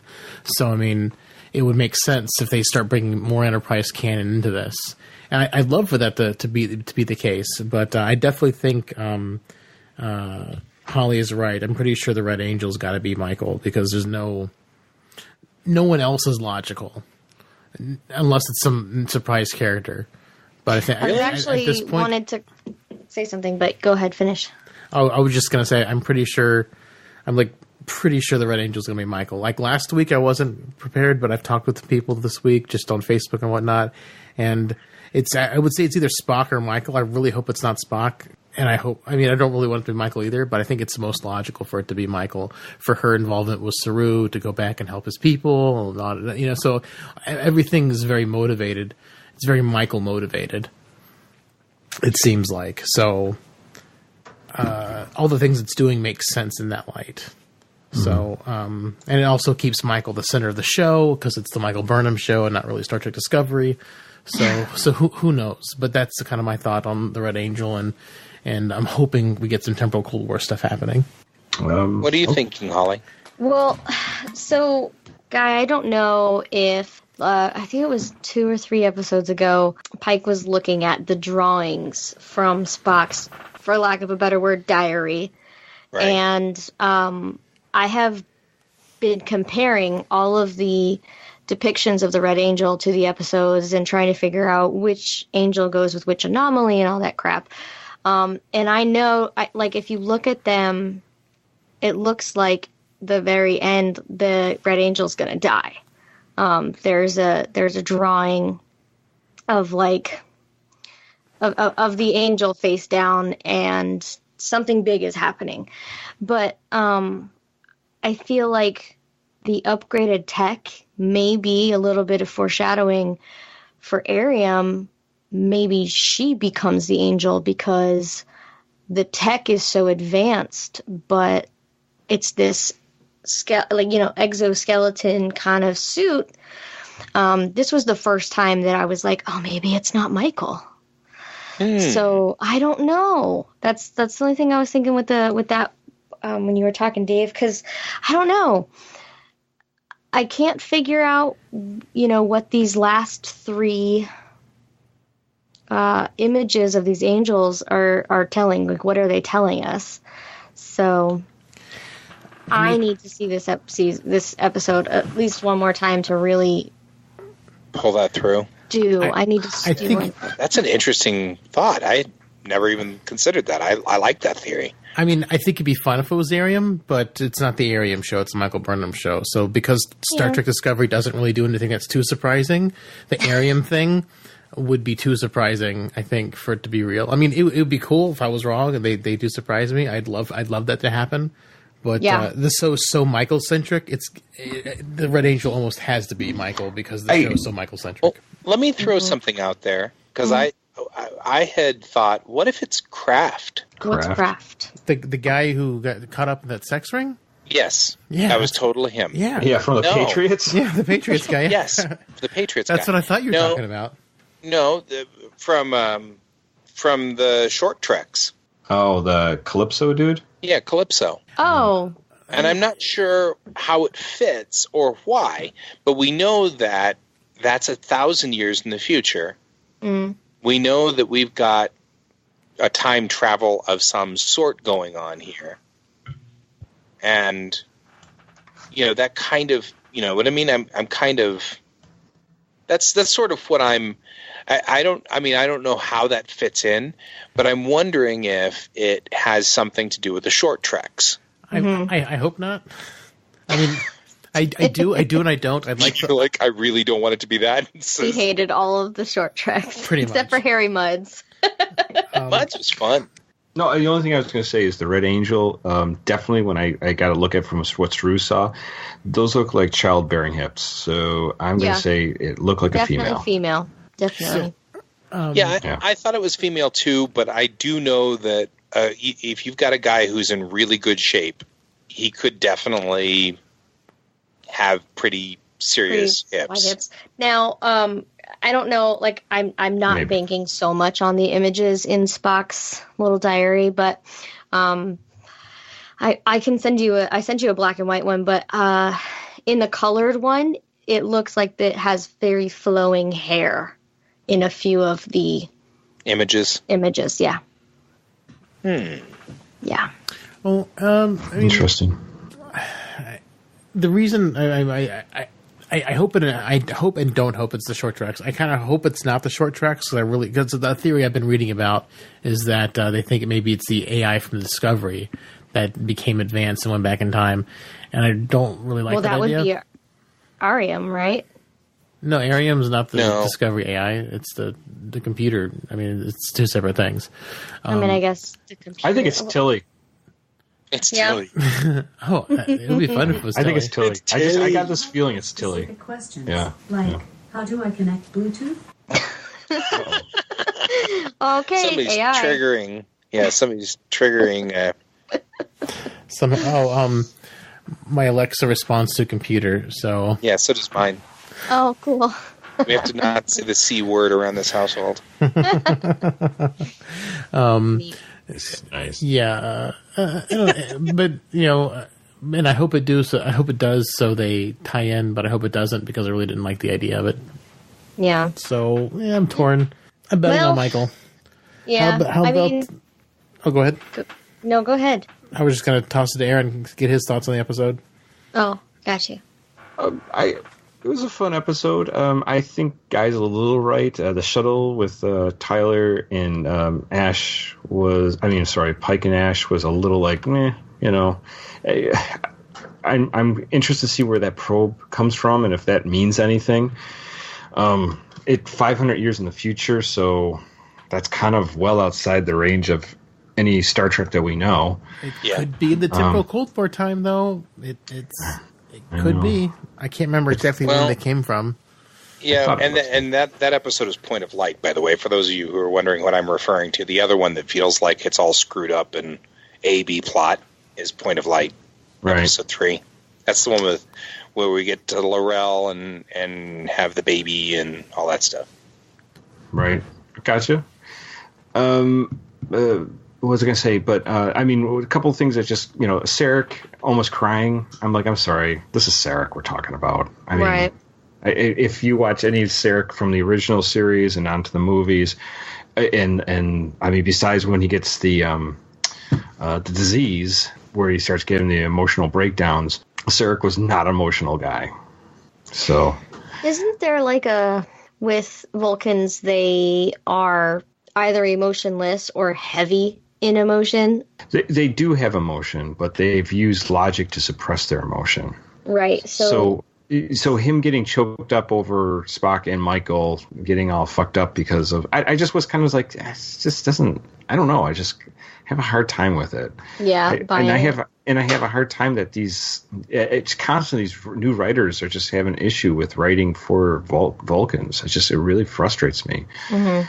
I don't understand what is like, because he gets a little choked up. You're like, oh, he really cares about his kids. Like, that's not what we saw of Sarek before. It's not how he operates. I don't know. It just frustrates me. Early onset Bendai syndrome. We saw Picard sobbing and crying. Sarek had these feelings. Maybe he's got some early signs of Bendai syndrome. I don't know. It just doesn't make a lot of sense. Yeah, I don't know. It was a fun episode. I kind of felt it was sort of like the in-between episodes. Like nothing huge happens except they find Spock. I don't know. I think this is probably one of my favorite episodes of the season. It's very Star Trek-y. I think this is probably my favorite. It's felt very Star Trek-y. I thought the A and B plot were both solid. You got the Michael finding Spock and digging at her parents, and you got the shuttlecraft story where people get stranded and have to become friends. It's very, very Star Trek. All these things are very common tropes in Star Trek, which is, it was like, it's nice when it starts to feel Star Trek. And then, we got this Talos 4 we're going to go see next week, which is going to be a lot of fun. So, I mean, this episode did have a lot of setup, but I just loved the Trekkiness of this episode and how it wasn't bogged down with a ton of melodrama and some of the previous episodes have been.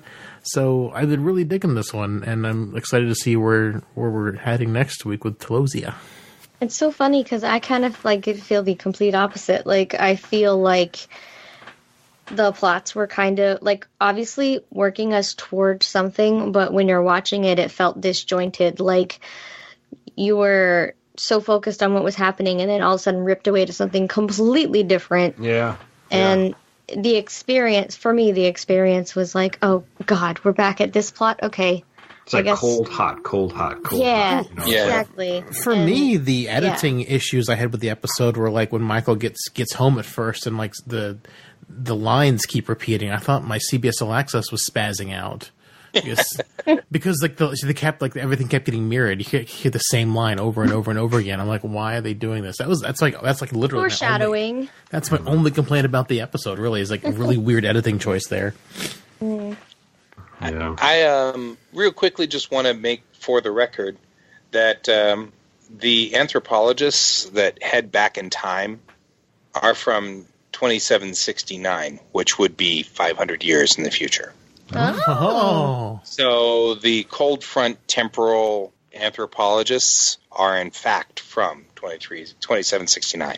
So it would be exactly 500 years in the future. So maybe you're right. Maybe you're right, Dave. Yeah, I think, Dave, you might be onto something. These might be related to temporal cold. I really hope so, because temporal Cold War makes the most sense if they're dealing with factions from the future. It never got resolved in Enterprise, so bring it into Discovery, introduce it in this season, and then dive hard into it next season. It would be great. Yeah. I would love to see a resolution to that. Please, CBS. Hey, CBS, if you're listening. I was about to say, do they ever work? No. Yeah, I know, right? Yeah. Does that ever work? No, they never listen. Oh, math. Almighty. Almighty math. Almighty Can math. I do 3 Hale algebras and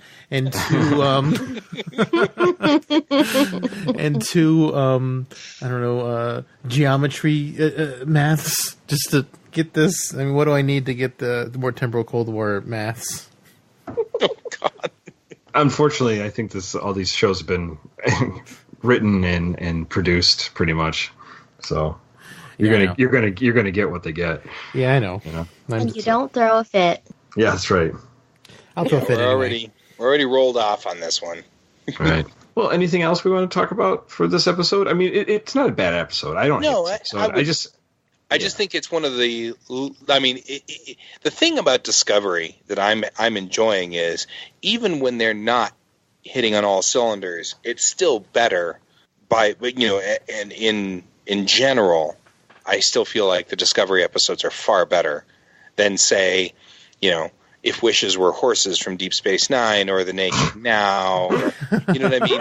There's a whole bunch of real nasty episodes that I can bring up at any point in time here from any one of the original series set.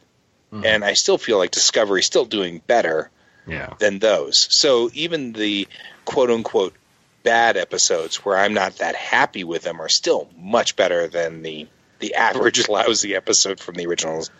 So there's that. I definitely agree with that sentiment completely, Guy. This season is really weird, though, because it's we'll get a setup episode, then we'll get 1 or 2 episodes of stuff happening, then we'll get another setup episode, a couple episodes of stuff happening, then we'll get another setup episode, and that was tonight's episode, another setup episode. I feel like, but this was one of my favorite of the setup episodes. It's weird. The show is it's stop, start, because they're supposed to be. It's been one all big story, but it seems like every so often they stop and need to set up for more story instead of just getting to the story. Yeah. And it doesn't help them any at all that they were up against Identity 1 and 2 with the Orville, which was such an incredible two-parter that it's hard, if you're watching them back to back, like I was, you're sitting there going, oh my God, this is such an incredible episode of Orville. And then you go over to Discovery and you're like, well, this is an okay episode of Discovery. Yeah. Right, And you're like, damn it. I've only seen the first episode of season 2 of Orville. I've not followed it. Oh, yeah, man. I'm way behind on Orville. You've got to be going through that 1 and 2 of Identity 1 and 2 is a great two-parter. They did their best of both worlds. That's their best of both worlds. They're totally leveling up. Huh. So that's fine, but imagine being any show up against best of both worlds 1 and 2. I mean, it's just ridiculous. And that's where Orville was this last 2 weeks, is best of both worlds 1 and 2. And so any episode against that is going to look a little dimmer, a little bit less shiny. Mm-hmm. And it has nothing to do with the quality of Discovery's episode. It has everything to do with the fact that Orville just pulled out their best of both worlds 1 and 2. Right. Yeah, gotcha. And so, all of a sudden you're like, whoa, oh my God. I mean, they're just changing their entire aspect of Orville right there. I mean, so that was brutal, and it was a rough one, and it was really awesome, and the dynamics changed. And then you go back to Discovery, which is doing a setup episode, like David said, and you're like, okay, that's great. I'm scratching my head. There's only 15 or 14 episodes of this season of Discovery, and I've been enjoying them for the most part. They've been solid episodes, more solid than season 1 for sure. But I don't understand the stopping and starting. It just it's like a person learning how to drive a stick shift. I think what they're trying to do is isolate a little bit better. I think it seems like season 2 is much more responsive.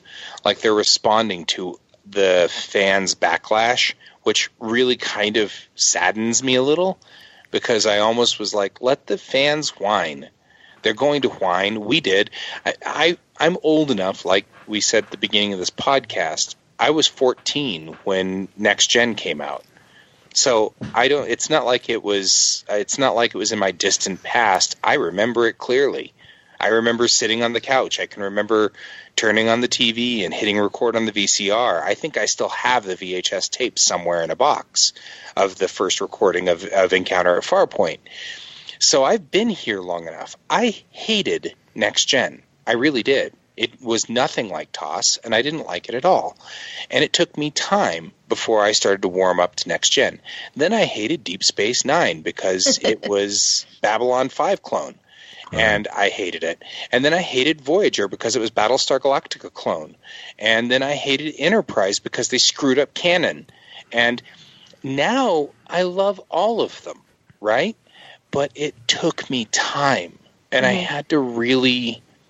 And so I have changed my attitude with Discovery. And I had to, because now I'm like, all I really ended up doing was wasting 2 seasons of each one of these shows whining. And that's all I really did. But I also know that we Trekkies, we're going to whine. That's what we do. That's true. And I've been whining since 1987. I mean, I haven't stopped whining. I know that we're going to whine because I was there, right? Yeah. So I don't like it when Discovery gives in, because I'm like, it was Star Trek Hilton, and I know that. And I know we didn't like Star Trek Hilton. And I still am not very fond of the Enterprise D. It's still not my favorite ship. It's still ugly, in my slight opinion. No offense, Andrew Probert. But I got over it, and so will everybody else. Right. I like the course correcting they did in Discovery. They're bringing things back in line with how it always should have been in season 1, so I don't mind that, honestly. But I also feel like some of them aren't necessarily so good. Some of them are, and some of them aren't. I don't know if I'm hot on the fact that I think that they took I don't understand all of season 1 because it's all one big happy story. And so I feel like that their course correction on season 2 is what you're complaining about now, which is it feels like there's these islands. I mean, when you... Oh, okay. Oh, yeah, I would rather them stay as a giant story. It makes it feel less start-stoppy. But I mean, like the small things like Klingons and the D7 and stuff like that, they're fixing the stuff that shouldn't have been messed up in the first place. Right, like New Eden is pretty much all by its lonesome self. Yeah. I mean, it's all by itself. It's just its own little episode. Then Point of Light doesn't even make sense. It's a setup episode for episode 4, right? And stuff that hasn't happened yet. Right, and stuff that hasn't even occurred yet. And Obel for Charon is again all by its lonesome self, right? And then you know what I mean? It's like they're trying to make these isolated islands in there all by itself. Then you end up with Saints of Imperfection, which is a setup for Sounds of Thunder, and then it's like, and then Lights of Shadow is referring back to Brother, and you've got like, okay, it's feeling like they're overcorrecting to me. Yeah, I feel like they're kind of going the other direction. Yeah, and I wish they hadn't. I wish they had just said, okay, you know what, you guys can jump off a cliff if you don't like the interconnected story. That's fine. Yeah. I mean, just deep breath, guys. Yeah, canon stuff I'm glad they fixed. The interconnected story, they could have left it more interconnected and less islandy, for sure. But nothing's perfect, and maybe they'll course correct and get it just right season 3. Yeah. Who knows? Yeah, and actually, I mean, like I said, I don't mind the fact that the Klingons are wearing hair now. That's kind of cool. Hairy Klingons are cool. Even though I do think L'Rell got like a head shrinking going on. She went to see a psychiatrist. Yeah, she definitely did. Yeah, she got a shrink. Big. Yeah. Well, she totally got shrunk. Well, that's why I complained about the Klingons so bad when we first leaked the pictures, because they don't even look like Klingons. They look like some other kind of alien race because their heads are cone heads. Right. Yeah. So I was like, I don't even know what you... but that's okay. That's okay. L'Rell's still L'Rell, and I still maintain my original argument, which is you're never going to get an Emmy for best art design by making your show look like a 1960s cheap TV show. No. So the only way you're going to be able to get people to be on your show, get the best of the best to do Star Trek, is to say, hey, you show me what you think 2257 is going to look like, and then let them go. And you tell me what Klingons will look like in 2257, and you let them go. But that's not how it was. Brian Fuller's like, redesign the Klingons, make sure they don't have hair. Right. It wasn't really a creative decision on the artist. It wasn't the artist's decision. It was the director's decision. He's like, yeah, just do this. But that's what I'm saying. He George Lucas did. He's coming in with this concept and idea. Brian Fuller is. I'm not talking about Brian Fuller. I'm talking about what Brian Fuller's telling other people. I'm talking about people bringing in Brian Fuller. You're not going to bring in Brian Fuller. Brian Fuller wants to make his mark on Star Trek. He's not going to get an Emmy for making it look like 1987. He's not going to get an Emmy for that. So that's why he changes his things. He wants an Emmy. He wants to make a mark. He left 4 episodes in before they even started shooting. It doesn't matter. Well, that's a different story altogether. What he wants doesn't matter at that point. Its own podcast right there. Yeah. Why Brian Fuller had to leave is an entire podcast. But my point is that, then you bring in the people who design the set, and you got the same thing, Because I was talking to somebody online about this. When we get into Picard, it's going to be the same thing. You can't really have him have a ship that was like the Enterprise E, because technically speaking, the Enterprise E is about as technically advanced as my phone. So they're going to have holograms, because hell, Tony Stark had holograms. Well, I mean, they had holograms early in season 1 of Next Gen, but then they stopped using them because they're too expensive to do. But they had them, and so like when I watched early Next Gen episodes, I'm like, oh wow, that's cool. They had holograms. That's neat. But then they stopped using because they're too expensive to do on a TV budget. But they're going to have them, and people are going to sit there and go, but they didn't have that in TNG. It's also 20 years later. It's also 20 years later, so it'll be fine. Sure. But I'm just going to say that, I mean, mark my words now. Oh, people will complain. The people always They're going to complain. whine. It's true. Because Picard's not going to be bald enough or something. There's going to be something. He's not going to be bald enough. It's going to happen. I tell you, it's Stewart going has more to hair happen. than that in real life. Oh yeah, He's not really that bald, or he's balder than that. I think they'll dislike it because he's not technically a Starfleet captain or admiral or anything anymore. He's kind of doing his own thing. Even though he wasn't really, if you watch All Good Things, that's sort of where he devolved to in that anyway. So right. Technically his future was that way, and they're looking at future imperfect whenever they talk about that. That's the thing that always gets me too. Whenever I see people in threads talking about this, they whine about him being an admiral in the future, and I'm like, you're talking about future imperfect, which was a simulation. I'm like, what kind of Trekkies are you people? Right, yeah. He's not paying attention to the episode? No, I mean, why would we? Come on. I mean, All Good Things would be the one that I would actually say is an accurate representation of the future, because Q was at least bouncing them around through technically the future, and he was an ambassador at one point in time. That was what he did. And so this makes some sense that he ends up being an ambassador in the future. Right, exactly. Absolutely. I just wanted to comment on something that you guys had talked about, was the progression of this season and how it's kind of felt like we'd get an episode that was important and then something that was not so important. And I think we had this discussion a couple weeks ago where we had been getting like essentially an anomaly every episode, but the episodes weren't super exciting, and they had that, as Aaron said, like hot and cold feeling because there were different plots throughout each episode. So I don't know. I felt like Discovery 2 has been progressing fine, but hasn't always felt like we were getting anywhere. And for some reason, this episode just made me want to feel like it's a good time to regroup and rewatch all of the previous episodes. And then hopefully next week we get something good and epic, because I don't know. I didn't think it was a great episode, but that's just me. It wasn't your favorite? You just didn't like it, or?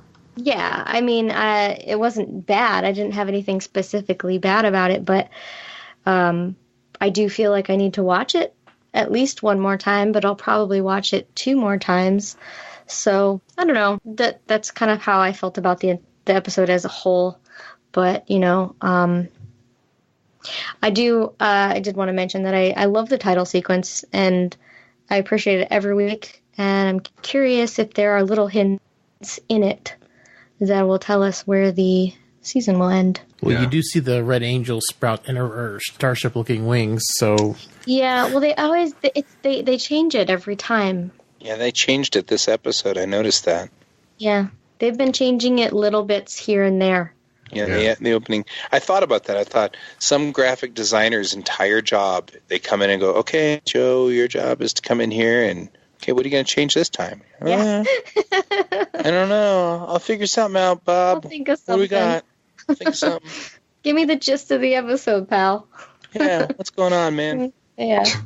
So I always pay attention to it because I'm never sure what it's going to be. So I don't know. Those are just my thoughts on it. Cool. Yeah. Mm-hmm. Okay. So now, Guy, where can we find you? Oh, okay. Well, now you can find me mostly on my podcast, which is Rocky Mountain Geek Tank, and that's at RockyMountainGeekTank.com. You can also find me on Facebook every Tuesday night at 8 p.m. on Facebook at Rocky Mountain Geek Tank. And Fun we discussion. also, yeah, It's we always 8 p.m. do. Mountain Time. That's right? 8 p.m. Mountain Time, which makes it like 10 p.m. Eastern. For all of you people who are, obviously really close to Canada, and I just can't visualize that. Sure. 7 for me. 7 for you. Yeah. Yeah, it's 7. Yeah, you're the other direction. Yeah. And which I also, I have a little bit easier time visualizing. I've spent more time on the West Coast than the East Coast. But you can also find all my artwork at GS Davis Art, and I pretty much branded myself. So that's Twitter and Facebook, and I've got a web page, and I'm on DeviantArt there, and all kinds of stuff. So Nice. I've done that. So there you go. Cool stuff. Cool. All right. Well, Yeah. All our music is done by Warp 11. You can find them at warp11.com or Warp 11 on Twitter. Also, our intro is done by Dave Wilkes. The show you can find online at synthaholics.com. You can email us at synthaholics@yahoo.com. You can join the Facebook group at facebook.com/group/synthaholics. You can check out our YouTube channel at youtube.com/synthaholics. On Twitter, I'm at David_J_Duncan.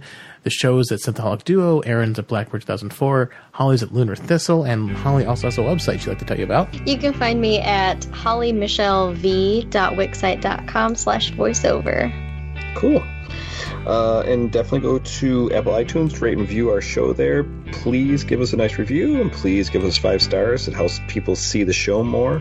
Also, if you can go to our Patreon.com/Synthaholics, throw us a little money our way. That's very nice. If you can do that, helps us keep producing and giving you content. And then, as always, if you can't do those, a great way just to help us out is let people know about the show. Tell your friends and tell your coworkers if they're into Star Trek, if they're into sci-fi. Let them know about the Synthaholics podcast. Yeah, absolutely. I like it. Yeah. Well, thank you so much, Guy, for joining us tonight. It's good talking to you again. Thanks for having me. I appreciate you letting me be on board. It was awesome virtually meeting you. Yeah, it was great virtually meeting you too. And we've got the entire Geek Tank coming back for episode 10 of Star Trek Discovery discussion. So yes. That'll be fun. Cool. It'll be wild. It'll be chaos. You'll get all of us in here. It's going to be a bizarre thing. We'll have to be very good and let Aaron do the whole recap before we start talking, because I don't think. Oh my god. I know. We just have to. We'll just have to be quiet during the recap. So like each person will have to hold a conch shell or something before they can talk. The conch shell of talking. Yeah. Yeah. Exactly. All right. Well, thank you all so much for listening. Live long and prosper, one and all. Before the night's over, I'll puke in the sink and we'll cry till we laugh, and we'll both shit our pants. You're the best drinking friend I ever had. That was only 2 hours and 4 minutes. Only. Woo! Wow. Sorry, guys. That's crazy how long that went. Yeah, they tend to go long. Yeah, that's nuts. Cool stuff. Yeah, thanks, guys. Good talking to you again. Yeah, I really like being on this show. Thank you so much. Yeah, man. We'll have to get you back on more often. Yeah, we need to get you on like a monthly or something. I really like the fact that, because like Geek Tank, we've got so many people who are so far behind in our viewership that I can't talk about this. It's too spoilery. Yeah. So so for Geek Tank, we can't say anything more than today's episode of Discovery is Light and Shadows. Right. Yeah. There you go. That's all you get. That's all you know. That's all you get to know. In fact, I'm not even really allowed to bring up all the stuff about the Picard show that we just talked about. And so So I really love being on your show because we can get all in depth, and I can sit here and talk about all the nitty gritty stuff. I know you can get into all the little stuff that and just hash it out. Sometimes even just verbalizing your ideas helps you formulate things better. Well, and I'm sitting there watching, and I'm like, Mind Sifter! Oh my god! That's what it was. And I'm like, oh jeez. Oh, I didn't even get to say that in the show, but I had thought about that later. That was one of the things where the Trekkies can validate that probably Giorgio was telling the truth. Because if it's a mind sifter, it's not going to do Spock any good. Right. No. Right?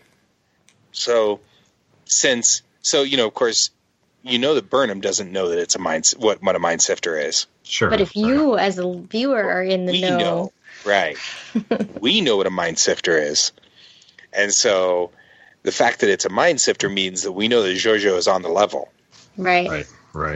For now, but I still can't fathom what her deal is. So. Well, yeah, she's probably not going to stay on the level because she's Giorgio, and we all know that. Right. But it's still cool.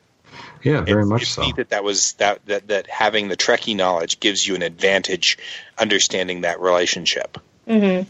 Yeah.